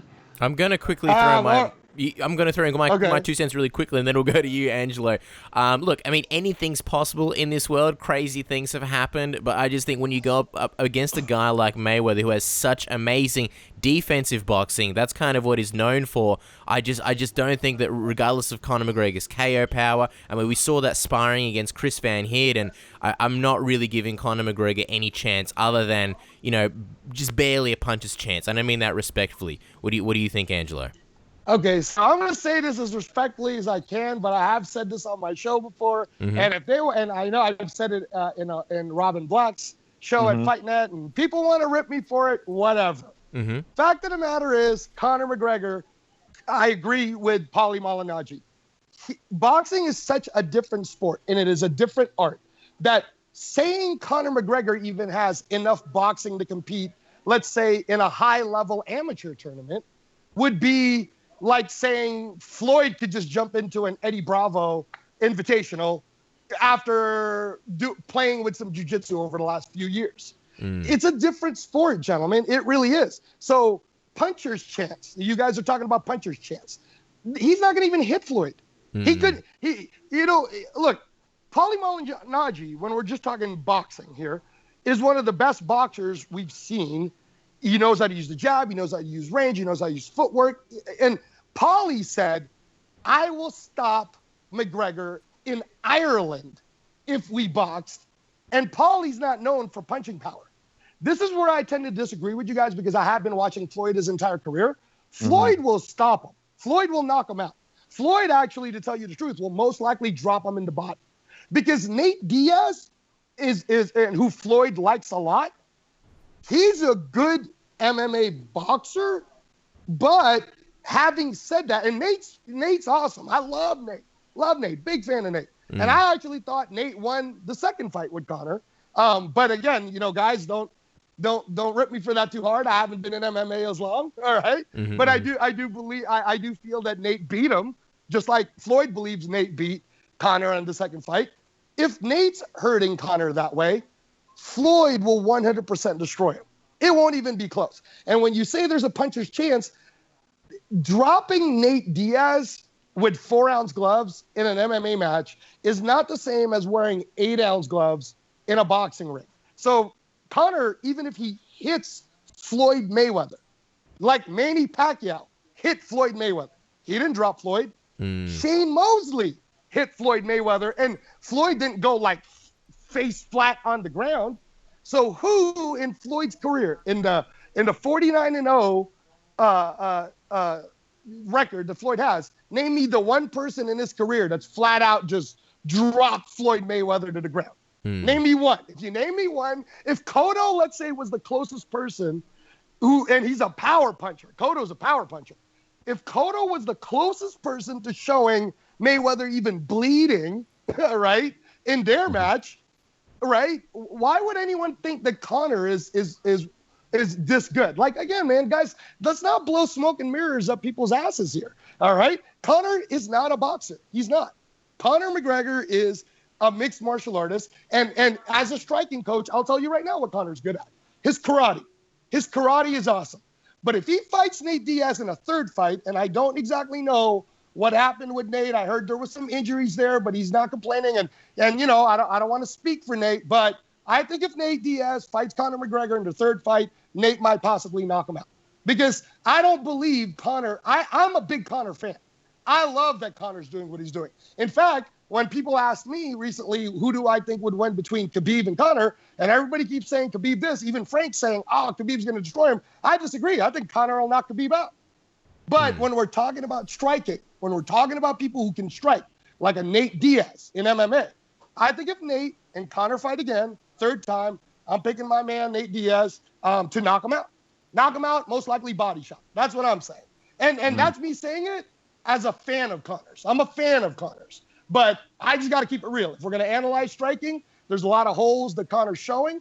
And people like Eddie Alvarez, obviously didn't show those holes. But people, Nate Diaz, 2 fights, kind of showed you some of the holes already that Conor has. So Floyd would just pick him apart. So no, Casper. Like, there is no puncher's chance. We have yet to even see if Conor really does have a punching power in terms of boxing. I'm talking about in terms of boxing. That's true. I'm talking about wearing. I'm talking about wearing boxing hand wraps, actual hand wraps for boxing, the way they wrap it, and also boxing gloves. So show me a tape of Conor McGregor sparring a Miguel Cotto.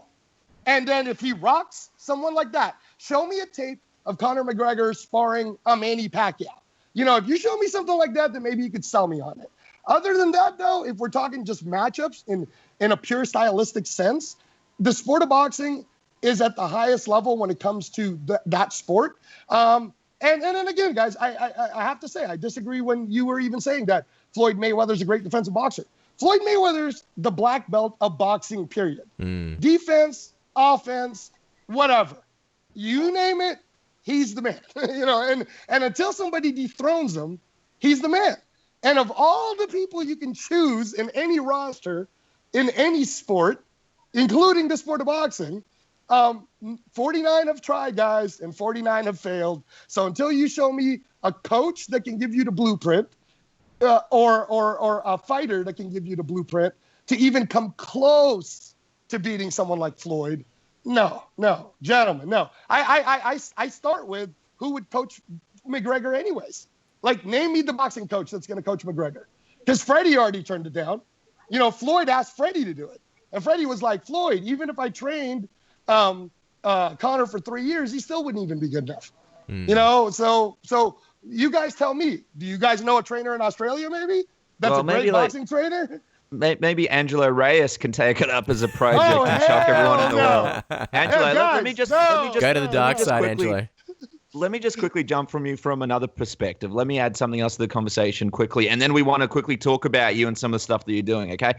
We were talking to Frank Shamrock a number of episodes ago last year, and he brought in a different perspective of what if, obviously, Mayweather's got a huge brand name and everybody tunes in for this boxing match. What if Conor McGregor goes in there, says, screw the boxing, throws a head kick, or tries to do something else, gets disqualified, but in the process, builds a name for himself off Mayweather's name? Do you think that is a risk for Mayweather in that regard? Because when you step into that ring, even though it's boxing, who knows what's going to happen? You can just do what's good for your own brand, forget the boxing, I'm going to get beaten anyway, throw a head kick and walk out of that ring, gain a lot of new fans, a lot of new heat, and make a paycheck. No, I don't think that would happen. This is my first answer to why I believe that won't happen. I believe that Conor McGregor is a very humble individual as a martial artist. I actually think, again, I'm a fan of his. I'm not a Conor McGregor hater. I like Conor, and I haven't even met him personally yet, but I like him. And I know that the martial artist that he is, he's not going to do some cheap shot like that. That's not Conor's style. Conor's doing what Conor's doing to make money in mixed martial arts, and he's changing the game, and that's why we all respect him and we love what he's doing. But he's not going to do that. If he gets in the boxing ring, he's gonna be a man about it, or he's gonna be a warrior about it. Shouldn't say that. He's gonna be a warrior about it, and he's gonna do the right thing. He's not gonna cheat. But secondly, if you've watched some of Mayweather's matches, you guys kind of remember when Zab Judah tried to cheat and what kind of a melee that turned into, and then Zab Judah got suspended for 2 years. So, you know, there will be ramifications if Conor would have done something like that. But again, I don't believe Conor would even do that because Conor's an honorable martial artist. And again, it would make the sport of mixed martial arts look terrible. I mean, come on, guys, we're martial artists here, you know. He's not going to do that. That's not going to happen. Case closed. You make a good one. All right, Angela, let's talk a bit about you. Let's discuss some of the amazing work that you've done. Obviously, we all saw the drastic improvements that Frank Mir had in his boxing game, but talk to us a little bit about your latest project, Alessandro Ricci. Wondering, how did you get involved with him, and what was it about him that made you want to make him your next project? Yeah, no. So what happens is when I got into MMA, and again, I just stumbled on it because Freddie Roach's 28th world champion, Anna Hulaton, wanted to do MMA when she's a big fan of Dana White's, and she was like, man, I love how this promoter does not care that it's women. He only cares. He makes everything equal. Men, women, he keeps everything equal. So she jumped right into it and did a few matches with an Asian organization. And she debuted in May of 2014. And around that summertime, I got to meet Brandon Vera and his coach, Billy Scheib. And then I got a chance to work with Brandon Vera for his return to MMA. And then we were able to score wins off of that. Brandon really liked the system of hand striking that I was showing him that pertains to MMA, which, I know everybody keeps saying it's boxing, but it's not exact boxing. It's a little different. It's really a hybrid of karate and boxing.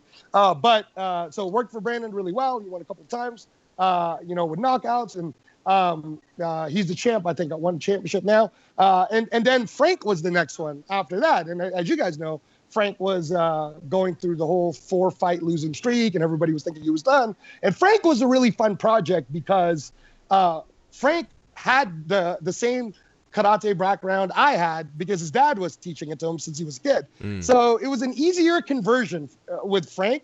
And now I'm getting Frank to go back to those karate roots again. So it's going to be fun when you guys see Frank fight, whenever that is coming up. So as that year happened for me in 2015, more and more different managers would get a hold of me, and I would, again, without divulging too much information, I would try out a lot of the different fighters they wanted me to try out and try to work with and see, what my thoughts are.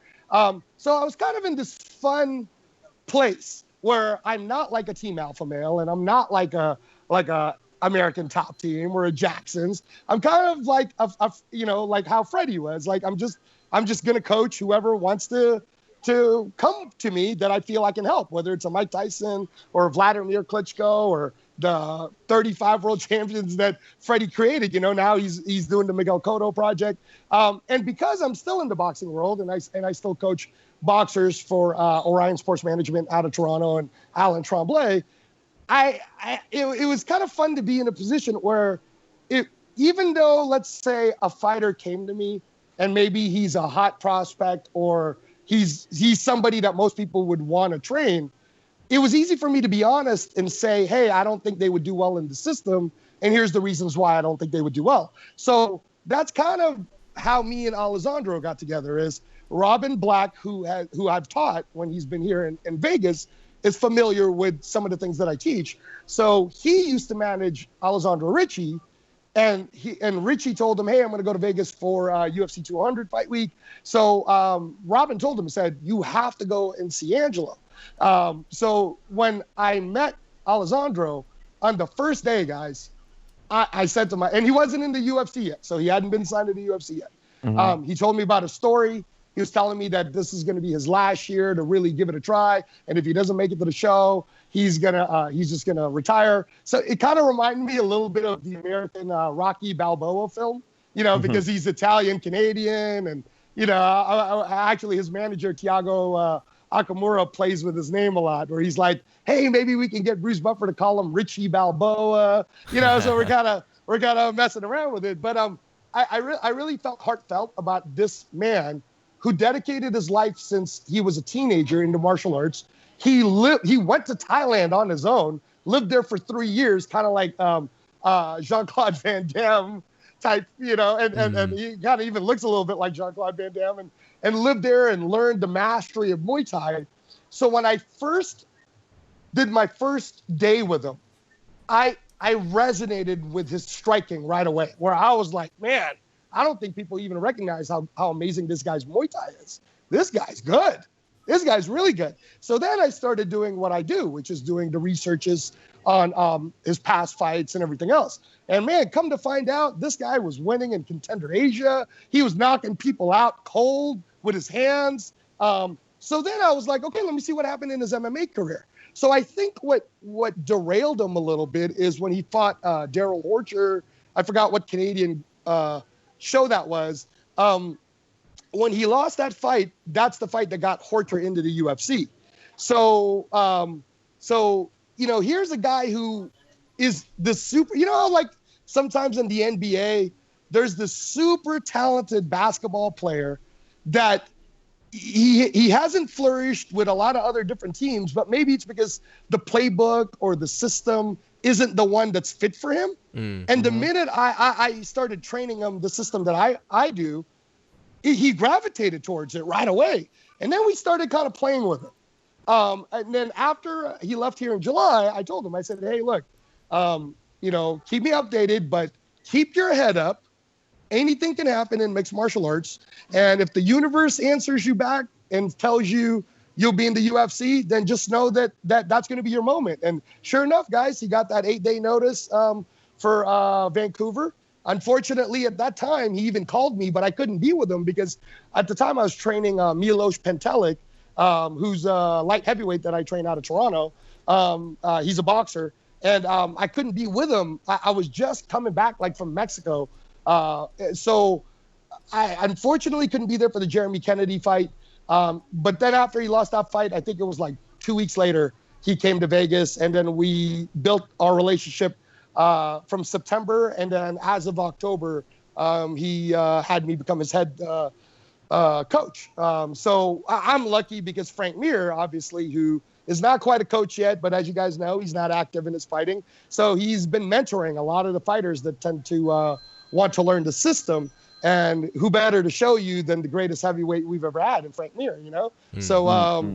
So it's just Richie is a guy who, and again, this is not me saying it, but if you guys want to look it up on YouTube, the Money Team has really gravitated towards Richie, and Jay Leon Love and the other boxers here has really grown to like him.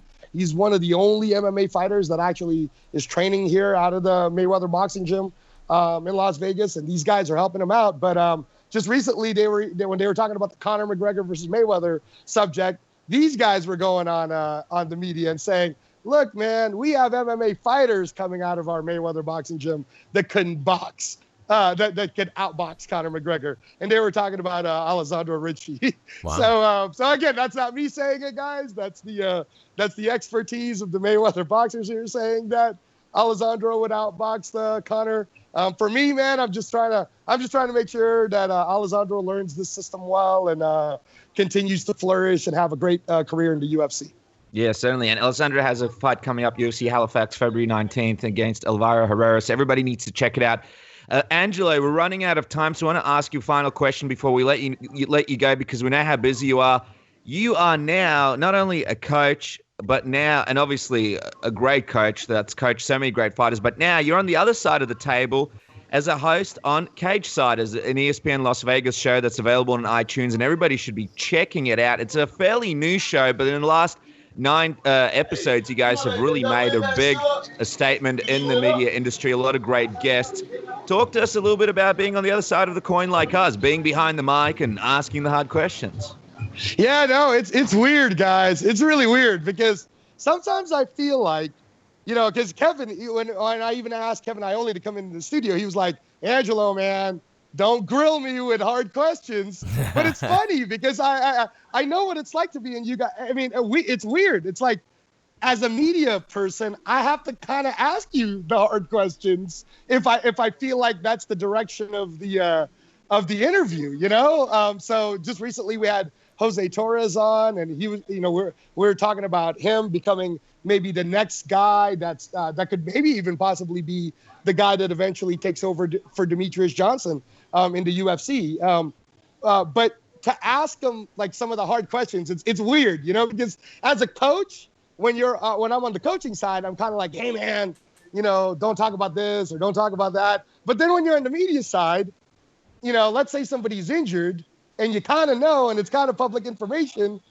I would never really ask that as a coach because I feel like it's rude, but as a media person, I kind of feel like I have to ask it sometimes, So, so it's weird. It's weird. I'm getting used to it. I'm nowhere near as good as you guys. I hope to one day be as good as Submission Radio and you and Dennis, but I'm having fun with it. I think that's what makes our show unique is that I am actively still coaching both boxing and MMA, and and because I have the trust of the community, they know that I'm not going to divulge, private information, and I'm not trying to get hits or headlines or anything like that. So everybody that comes in our show, they just, they let it go. Whatever they want to say when we're in the flow of an interview, they just end up saying it. And I do want to say real quick that Jessica Andrade, who was just on that show, I'm her head striking coach. So I'm hoping to see you guys in Houston because I just took on that assignment. And I heard from Thiago Akamura that it's a go. Angela Hill, Jessica Andrade, February 4th. I'm really looking forward to that challenge because I know Angela Hill's coming out of a 4-fight winning streak. I think she's nominated maybe for Fighter of the Year. I'm not sure, but it's going to be a very fun project to do. So I'm excited. Are you guys going to be there in Houston so we could get together? We will not, unfortunately. And Houston seems like it'd be dear to our hearts because we love barbecue and we know Houston has some very good barbecue. So unfortunately, not this time. Maybe next time. But obviously we'll be watching from the comfort of our couches. And I just want to say, Angela, it's great seeing you make this transition over to the dark side and seeing you asking these hard questions. We can even see it peeking out during this interview. You're trying to grill us about the hard questions, so you're coming along very nicely. Don't forget, guys, to check out Cagesiders. They've already had a who's who of guests on the program. If you live outside of Vegas, don't forget, check it out on iTunes or go to cagesiders.com. Make sure to follow Angela on Twitter at Reyes Striking. And it's been a lot of fun, Angela. Thank you so much for giving us the insight and taking the time to come on the program. Had a lot of fun. Yeah, no, thank you guys. Thank you. Maybe next time we'll do a video one and then I'll tour you around Mayweather gym, and then you never know who ends up here on any given day, man. You never know who ends up here. So, and please, guys, please, when you come here next time, instead of us going out to go drinking, come to the gym with me. Let me go ahead and hold some mitts for you, Dennis. Come on, you're not out of shape, baby. You can do it. You too, Casper. I don't want to hurt anybody with my magnificent punching power. Nah, I mean, I try and punch and I'd fall over and then I'd get hurt and then we wouldn't be able to cover the event that we're there to cover. So unless you can insure me, Angelo, we might have to do a bit of lunch and maybe a bit of drinking, but we'll figure it out. Thank you so much for coming on the program. Excited to see what happens in February. Big month for Angela, and check out the program, Cagesiders. It's a great show, and you guys need to tune in and subscribe now. Angelo, thanks again. Thank you, guys. What's up, everybody? This is Chris Lieben, and you're listening to Submission Radio. They're fucking rad. All right, guys, you can find the following man killing it on such websites as FloCombat, Indie Sports, Mirror Sport, Metro Sport, MMA Latest. He joins us here on the program for the very first time, making his Submission Radio debut. A lot of Submission Radio debuts this week, Cass. This is exciting to welcome Jim Edwards, the first time to Submission Radio. Jim, welcome to the program. Thanks very much, guys. Really appreciate you having me. It's a mouthful to say my introduction. Are you feeling the excitement, the vibration in the room or the conversation right now? The room is literally shaking, guys. There you go. Well, guys, I mean, it's so much fun having Jim here. We've obviously been friends with him for a really long time on all the events. We love hanging out with him, having a couple of beers and having fun. But it's a pleasure finally having you on the program to talk shop. And there's some shop to talk, Jim. I mean, a lot of stuff has been going on in the world of MMA, and we are planning to cover it. One of the first things I want to touch on and sort of get your guys' opinions on was obviously the return of a legend this week that didn't quite go as planned as BJ Penn fought Yair Rodriguez. The fight was difficult for some to watch. It wasn't a matchup that made any sense. Jim, talk to me a little bit about what you actually thought of this matchup and what was your reaction when you realized, okay, BJ Penn is coming back after such a long layup, after losing those fights against a young guy like Yair Rodriguez in the main event of the card last weekend? Well, to be honest, guys, I hope it was devastating for everyone to watch, because that was that was about as close as you come to a depressing mixed martial arts fight, in my opinion. That was that fight that we saw with BJ last weekend. I can't see how anyone, perhaps maybe apart from Yair Rodriguez and his fan base, getting a lot of pleasure out of that. I think when the fight was first announced, I believe all of us thought it was a mismatch. And what we saw on Fight Night was exactly that. Talking about it with other people, I actually likened it to, it was almost like the Ronda Rousey fight, but about 10 times longer. So it was like watching a very, very slow car crash. And I liken it to the Ronda Rousey fight for the sense that from the very first exchange, you saw that things weren't going to go well for one of the fighters in the octagon. And obviously BJ Penn he never even looked in the fight. I mean, we saw a guy outstruck by 55 strikes to 4. Yeah, I mean, what can I say? That there was really nothing to take from that fight. And what I'd throw back to you guys is, do either of you guys think that really Yair Rodriguez has really benefited from winning that fight? Because I personally don't think so. I think we knew that he was legit before that fight. And so what do we actually see? We just saw the demise of BJ Penn. Yeah, I mean, look, as a fan of BJ Penn, I think it's definitely hard to watch, and most hardcore MMA fans will sort of feel the same way. Look, I still think Yair Rodriguez does come out a winner in this one. I mean, this was a showcase fight. I mean, did Amanda Nunes come off strong after beating Ronda Rousey, even though it wasn't competitive? Yeah, she still came off strong. BJ Penn, he's still a name. I think the real sort of hardcore fans saw it for what it was, but maybe the more casual fans just saw, here's a guy that came in and you know, destroyed another guy, and that's really all they saw. And like, you covered some of the things before, Jim. It was so bizarre how the UFC came in and they were like, all right, we're going to book BJ Penn against Dennis Silva. It's like, all right, that makes a lot of sense, and that fell through. And you know, then it was Cole Miller, and then we heard Ricardo Lamas, which was like, okay, this is a bit dangerous there. And then now you have Yair Rodriguez. It's like, wow, when did the tide change so much to going, hey, we're going to have him fight legends and older guys, to sort of, all right, we're going to feed him to this young guy in Yair Rodriguez. So I think it's still worked out for Yair, but man, that was tough to watch for, you know, anyone who's a BJ Penn fan. The interesting situation here is, sorry to jump in, Jim, but like I'm wondering what you guys think about this. The role of a matchmaker in a fight company. I mean, do they have a responsibility to match guys up around sort of the same level that they're at? Or because it's the UFC, it's entertainment, you want to put the biggest fights together possible?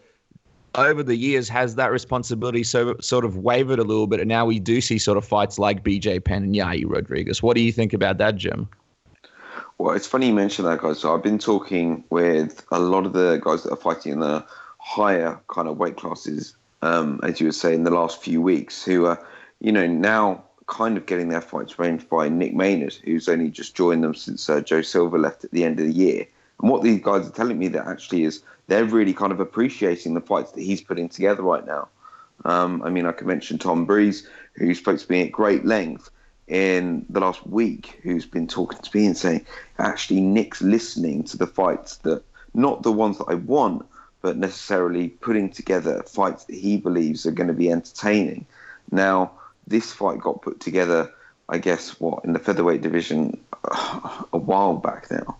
So, I mean, who is kind of culpable for this, I guess, is open for debate. But you do look back on this now, and we thought at the time it was bad matchmaking, and what we saw on Sunday evening, I'm afraid it was bad matchmaking, was it?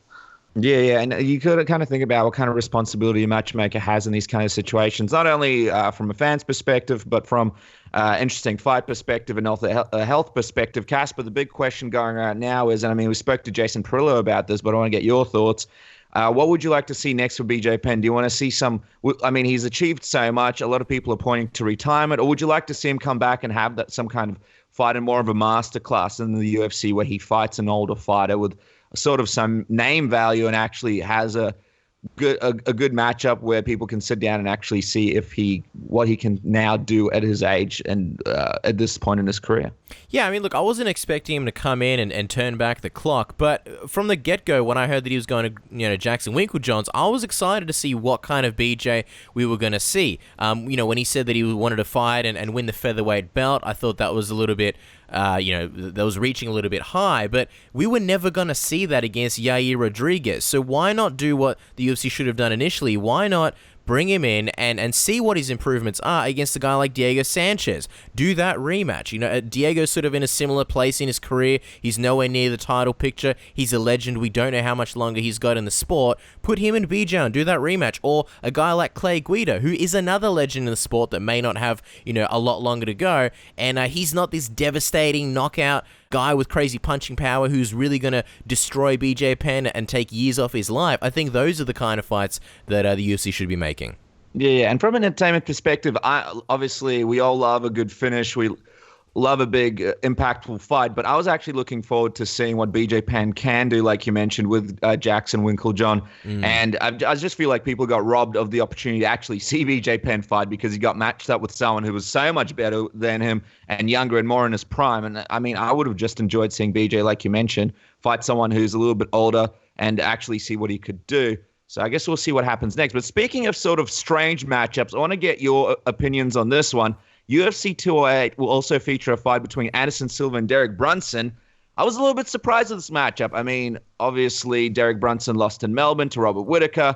Anderson Silva's always been playing around in the headlines against who he's going to fight next. He still has a big name value and can potentially be a big draw if he's against the right opponent on the right event. Jim, what did you think about this matchup? Were you surprised that these two guys are the ones that are actually put together to fight UFC 208? Well, guys, there's quite a few things to unpack here. But, I mean, let's start with the initial announcement. Was I surprised that Anderson Silva got added to UFC 208? No, not particularly, just because of the fight card that we had at present. I think we could all, we could all agree that it was lacking star power. It needed someone added to it. So it was no surprise that Anderson got added. Now, is it surprising he got added against Derek Brunson? Well, you unpack that a bit further, and what you see is the number 7 versus the number 8 in the division. So it's really kind of not that surprising. It's a logical fight. It's a fight that I guess would make sense in terms of a ranking sense. But then you think about the fact that the UFC have said to one of the really guys who is on the up and up in the division right now, Gegard Mousasi, who is asked numerous times for this fight with Anderson Silva, and he's been told he's not a big enough name. Now, who's a bigger name right here, right now, Gegard Mousasi or Derek Brunson? And maybe I'm very conflicted as a European, so it's Gegard Mousasi. I personally think it has to be Mousasi, surely. I don't think there's any bias there, Jim. I would agree. I think anybody would that Mousasi is the bigger name than Brunson. And you make a good point. I think that when you see Anderson Silva versus Derek Brunson, you just think like, yeah, Brunson is such a sort of low name these days. Obviously a prospect, but a low name. It's surprising. But I kind of think that people still haven't really gotten used to the stage that Anderson Silva's in yet. They're still used to him main eventing cards and pay-per-views, and it feels like just yesterday that he was champion, even when he stepped in against Daniel Cormier. So I think to see him fighting guys like Derek Brunson is still a bit of a shock to people, but let's not forget, it wasn't that long ago that he was booked against Uriah Hall, and then even more recently, people were saying, hey, they wanted to see him and Robert Whittaker. So Derek Brunson isn't really that far a leap. I kind of would have rather to see him versus Vitor Belfort too, but they seem to be using Vitor to potentially build Kelvin Gastelum's name. So I don't know. I get it in some ways. It's a massive opportunity for Brunson. If he wins, he just beats a massive legend that even guys like Mousasi and Rockhold still want badly, and he makes up all the momentum after he lost to Rob Whittaker, and he gets catapulted into title contention. If he loses, still Anderson Silva, can't hold that much against him, and if Anderson wins, then I think he goes up and fights guys like Mousasi and Rockhold, and maybe it'll even mean more if say, Mousasi beats him. Yeah, I mean, speak about being at the right place at the right time.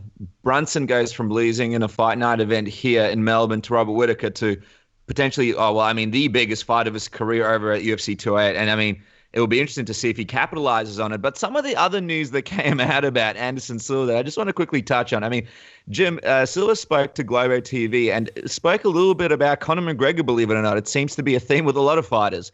He said to Globo TV, now that I'm old, I'm beginning to challenge everyone. I want to beat this dwarf. What's the boy's name again? McGregor. It's not provocation. It's just that I forget I'm old. Old men know what it's like. I have this urge to test myself against them. I think he's a guy who has an unusual ability. I do not know if he would reach a weight of 81 or 82 kilograms, which is the weight I can get to, but it's a guy I'd like to test myself before I end my career. I think it would be a great fight for the world of fights and UFC history. Now, Jim, let's really kind of touch on this quickly. Is this just a money grab from Silva before he leaves the sport? Are you actually buying that he actually wants to test himself against Conor McGregor before he retires? Oh, I mean, guys, come on, 100%. I think every single man and woman in the UFC would want to fight Conor McGregor right now. The terminology is used way too much at the moment. Money fight, but Conor McGregor is the money fight for absolutely every single person in the UFC right now. Is it realistic that we would ever see a Conor McGregor versus Anderson Silva fight? Not at all. I think, we saw Conor at 170, and he was saying even there that there was absolutely no chance that, he could ever fight even higher than that. So, the thought of him going even higher to fight Anderson Silva, I just don't see it. I know that's not very fun, and it's not very being open and optimistic as I guess many people would like in this game, but it's just never going to happen. And I'm slightly confused to why Anderson Silva was talking about that, but hey, it could almost be one of those things that's lost in translation. I honestly wouldn't be surprised if it was. Yeah, and I don't think you're being negative there in any way, Jim. This is not a fight. I don't even know who would want to see that fight. I mean, you saw what happened with Nate Diaz. I think Anderson Silva would be a terrible matchup for Conor McGregor, but I mean, to say that you want to test yourself is just bizarre. It's almost like to test himself would be to fight in his division, to stay in his lane, and to potentially try and hold the belt again. Testing yourself by going 2 weight classes below, it's not really testing yourself. It'd be like if John Jones said, I want to test myself against GSP, or Stipe saying, I want to test myself against Michael Bisping. And Anderson's got this history of sort of trolling the media and saying silly things. I understand why this kind of stuff makes headlines. I don't take it seriously in any way. I don't even know if Anderson Silva wants to fight McGregor, other than the fact that he gets pay-per-view points, and McGregor's obviously, like you mentioned, the money fight. The money that they would both make together would be astounding, but I feel like, Anderson Silva has so much money at this point, his legacy is far more important. And to quote-unquote test yourself against Conor McGregor, I just think that would make him look bad anyway. Yeah, the whole thing would just be a little bit comical, and I just find it funny how everybody's calling McGregor out. I guess it makes sense. You want to make the big money fights, but coming from Anderson Silva, I just found that a little bit funny. But you may be right, Jim. Things do get lost in translation, especially when it's translated from Globo TV and a couple of mistakes are made. So let's just put that down to maybe a couple too many drinks before the interview. Let's talk about another guy who's sort of in a spot in his career where he is reaching sort of the end of his career. Mark Hunt. I mean, this guy will be fighting UFC 209 against Alistair Overeem. A lot of drama around what happened between him and Brock Lesnar, with Brock Lesnar failing those drug tests. And then, guys, we see that he has the lawsuit. The lawsuit that he put out is going to be against Dana White, the UFC, and obviously USADA. So let's quickly talk about this, because this is something me and Casper didn't get a chance to talk about last week. The episode came out just as the news came out. Casper, when you saw that Mark Hunt was doing this and he is fighting on UFC 209, what did you think? What crossed your mind? What kind of reaction did you have? Well, I mean, obviously the crazy thing about it is that he's decided to sue them after accepting this fight. We had this period where Mark Hunt wasn't accepting fights, and understandably so. He didn't want to fight Barnett in Melbourne, didn't want to fight Junior Dos Santos at UFC 206, and you kind of thought, well, what's going to happen? Is Mark Hunt going to be sitting on the sidelines for a long time or what? And then he accepted the fight, and you thought, okay, maybe this situation will just kind of go away. And then you hear about this lawsuit. So that's kind of crazy and something that took me by surprise. Eric McGracken was on the Luke Thomas show, and he's of CombatSportsLaw.com, and he spoke about how the fact that now Mark Hunt has a fight and it's in his contract, if the UFC decide, all right, well, you're suing us, we don't want you to fight anymore, we're going to pull your fight, it actually looks better for Mark Hunt in his case. I'm not sure of the exact legal terminology, but that's the situation. So as far as the lawsuit, look, I like the intent behind it. I like that people have always been frustrated with fighters testing positive for PEDs and failing drug tests. I don't think any of their opponents ever liked it. So I like that Mark Hunt's kind of being the first guy to take that first step and say, you know what?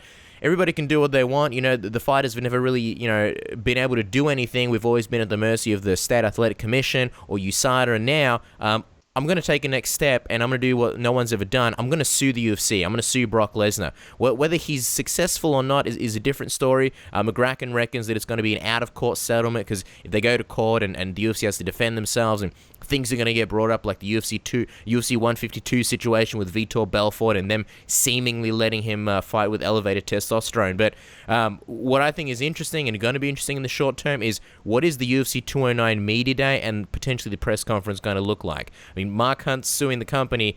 Will they give him a mic? Will he even be in the media day? He's not a guy who's going to censor himself or not say what's on his mind. So that's something that's going to be interesting. Oh, man, it's going to be fascinating. And I just have to correct myself there. He's suing the UFC, Dana White, and Brock Lesnar. I don't know why I said USADA. I think maybe, maybe the beginning of the year has just put things into my brain. Jim, I just want to quickly ask you this, though. I mean, Mark Hunt wants some sort of justice and financial restitution. Do you think the UFC made a mistake by not listening to him initially and giving Brock Lesnar more of a punishment? Well, I think we should, all agree on that. I think it's a pretty clear case of one man cheating, getting an advantage on another guy before entering the octagon. I think that's pretty, very clear for us to see. What I think, there's a few things here. Brock Lesnar wasn't found to have taken steroids. He was found to take a different substance, which in many cases is used after a steroid cycle. So, I mean, that's very important to kind of note in this case as well. And I guess a mistake that Mark is using, Mark is, I guess, doing at the moment is that he keeps mentioning the word steroids, which, you talk to a lot of experts, including Eric, who spoke very diligently this earlier this week about this. That's a mistake that Mark keeps on. That's a mistake he keeps on making his case. What more can you say about it? It's I think the UFC will be ordering a big box of Alistair Overeem t-shirts to their headquarters in Las Vegas in the next few weeks. Like you guys, I'm just absolutely fascinated to see how this is going to play out during fight week at UFC 209, and what kind of Mark Hunt actually turns up that week. You guys will probably be better positioned as a guy that knows him better, but is Mark Hunt really going to be invested in this fight with Alistair Overeem? You tell me. I mean, I definitely don't expect that he's going to go in there and lay down for Overeem or anything like that. If you've read his book, you've seen that he's competed and fought under much worse circumstances where he hasn't slept, or he's been drinking before, or he's been completely unprepared, or he's been drunk while fighting and things like that. This is obviously pre-UFC, but I could definitely see the motivation just not really being there because he feels like he's being dragged into this fight, and essentially if he goes in there and fights and does well, sure, it benefits him, but it also benefits the UFC. And if you're Mark Hunt, why would you want to benefit a company that he feels like has done him wrong? And that'd be a shame because it's a rematch that he's been chasing for a long time. So I hope at the very least, regardless of what the sort of legal situation is, I hope we see a good version of Mark Hunt, a prepared version. And I think one of the things about the situation is, I mean, he's fighting at UFC 209. He's suing Dana White and the UFC. And it's such a difference to back in the day when people were afraid to speak out against the UFC, speak out against Dana White. Now we see the associations. We see people speaking out about being unhappy with their pay. But I say this is probably a step further, actually suing the company while you're fighting for them. Jim, what do you think this does for the landscape of the sport and for future fighters? Does this open doors? Does this open eyes to other ways they can pursue the UFC if they're unhappy?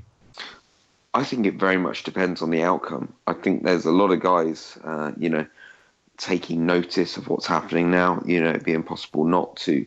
But I honestly think this is a massive thing in the history of the sport. I think if Mark Hunt is successful in, I guess, combating his employers, the UFC, and actually getting the result he wants, and it kind of showcases other people on the roster who felt they've been hard done by, I guess, in the past or even potentially in the future, that you can actually beat the machine.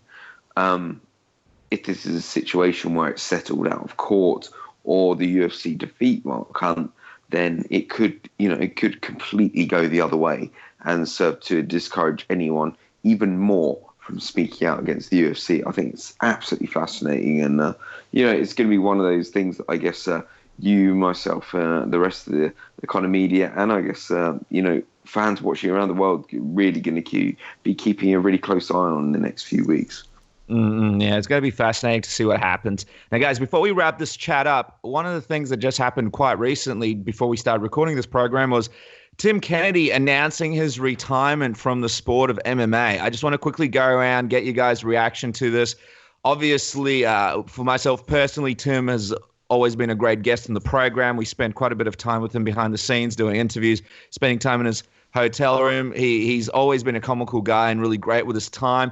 and always sort of brought an aura of entertainment to the sport, especially between fights, when his interviews and leading into fights. What were some of your reactions when you first realized he was retiring? Cass, when you saw Tim Kennedy was pulling the plug on his career, what kind of reaction did you have, and were you expecting it?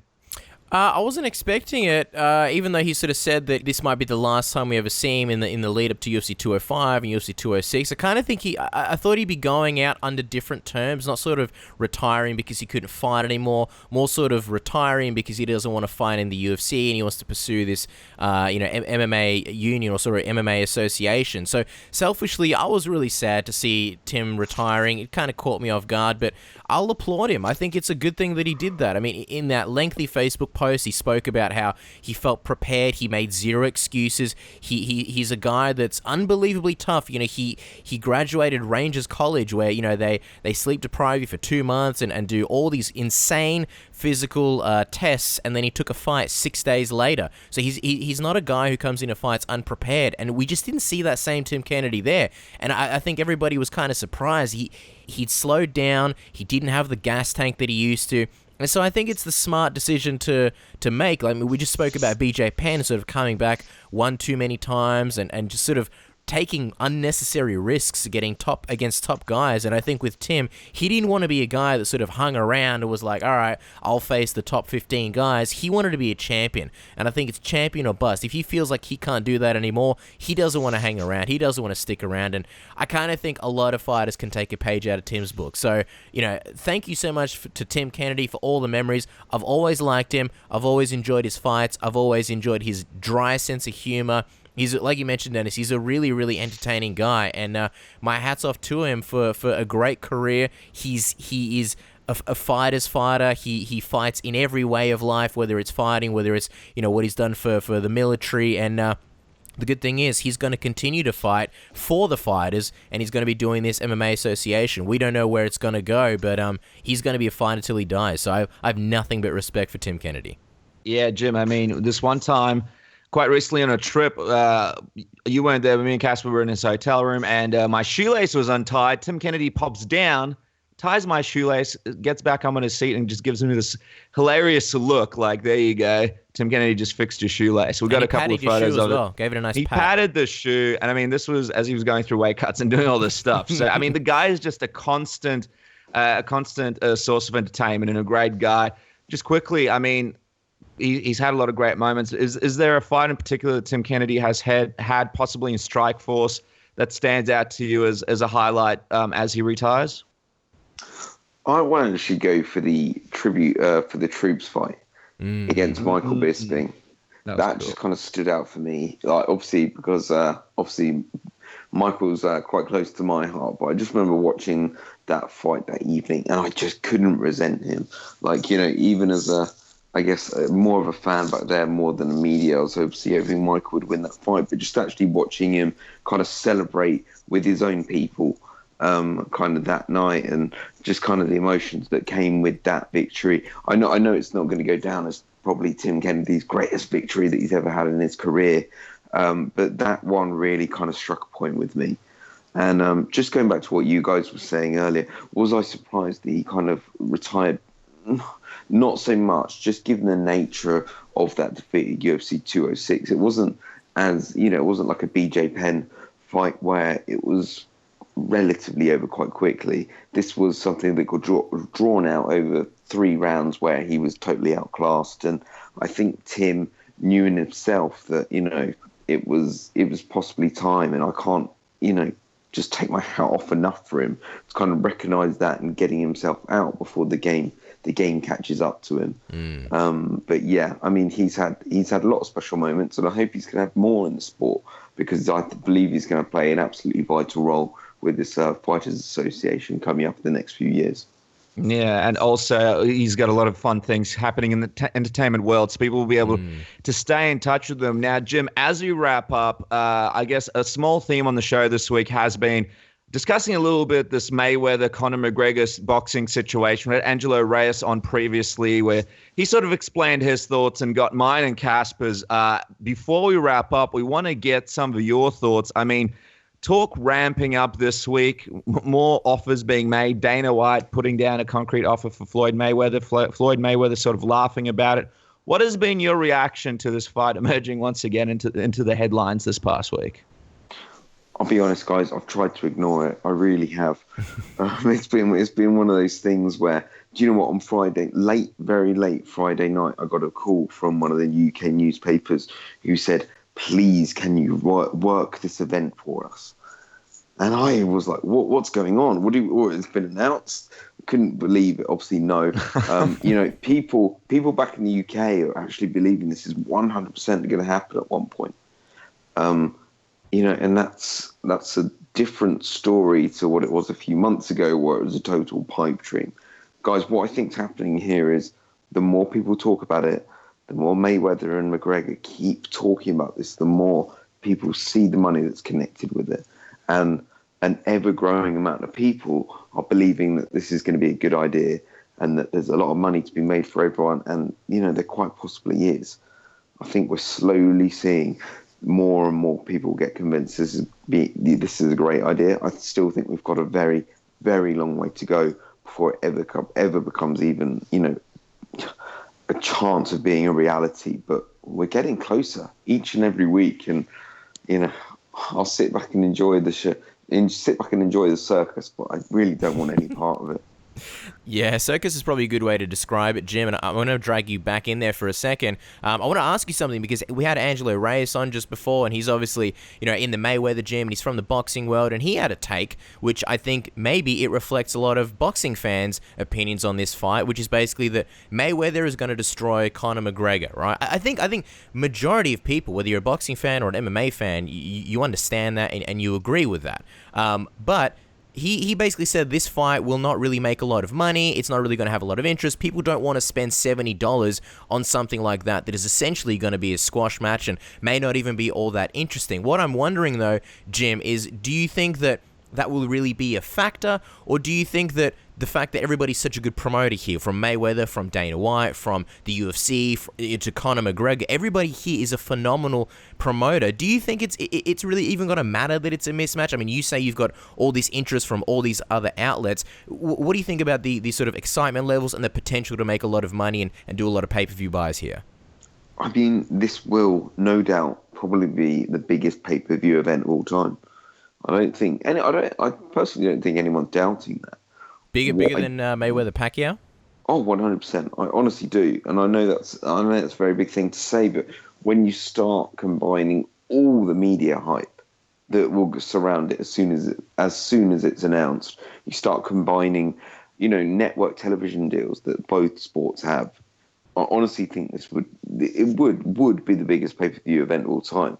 The only thing that both sports have to kind of consider is that once you sign the deal for this, there's no going back. And once it happens, and I personally believe it will be a very one-sided affair, how do you sell a pay-per-view after that? After they sold us Mayweather Pacquiao, which turned out to be, it wasn't the event that it was promised to be, frankly, was it? It was a letdown, and a lot of people are very skeptical about buying pay-per-view boxing after that. Now you're doing that for both sports. It could seriously be damaging for both of them in the long term. It's a short-term win, but in the long term, it would be very damaging for both sports, I personally believe. So there's really got to consider that before anyone pulls the trigger on this. Yeah, absolutely. And also, I mean, McGregor, he is pulling in the numbers on pay-per-view on the UFC, so you'd think Mayweather would need McGregor more than McGregor really needs Mayweather at this point in his career. But, I mean, it keeps popping up, guys. It keeps going up in the headlines. So I'm wondering how much longer this fiasco is going to go for and if it's actually going to happen. But I guess we'll see what happens over the next few weeks. Guys, that is the end of the program. Before we wrap up, we have to give a big thanks to Jim Edwards. You can follow him on Twitter at MMA_Jim. What's coming up this week that people can look out for, Jim? I mean, stuff happening in the news. You do a lot of great work for Flow Sports and some other outlets. Anything you want people to look out for? Well, I'm going to be heading to Vienna this weekend. I'm heading to ACB 52, which is going down in Vienna. They were recently just in America last week, ACB 51 in Irvine, California. It wasn't so much a good show, but I think they're going to be back in more familiar surroundings on the European circuit back in Austria. So I'll be covering that. I don't know about you guys, but after that, it will be, onwards and upwards for the rest of the year. There's lots of mixed martial arts going down in Europe with the likes of BAMMA and Bellator visiting in February. And then we have the UFC coming in March, just after UFC 209 for UFC London. So it's a pretty packed schedule here in Europe, and I'm really looking forward to it. So there you go. Yeah, and another man headed to Europe is Frank Mir before he jumps over to Australia, so you'll probably be running into him over there, Jim. A big thanks to Frank Mir for being on the program today. Angelo Reyes, Jason Parillo, Don Frye, a lot of fun with the guest. A big thanks to you for listening. Make sure to jump on iTunes, give us a review, give us your feedback, follow us on social media. And just like that, episode 2 for 2017 is done and dusted. We'll catch you guys next week for episode 3.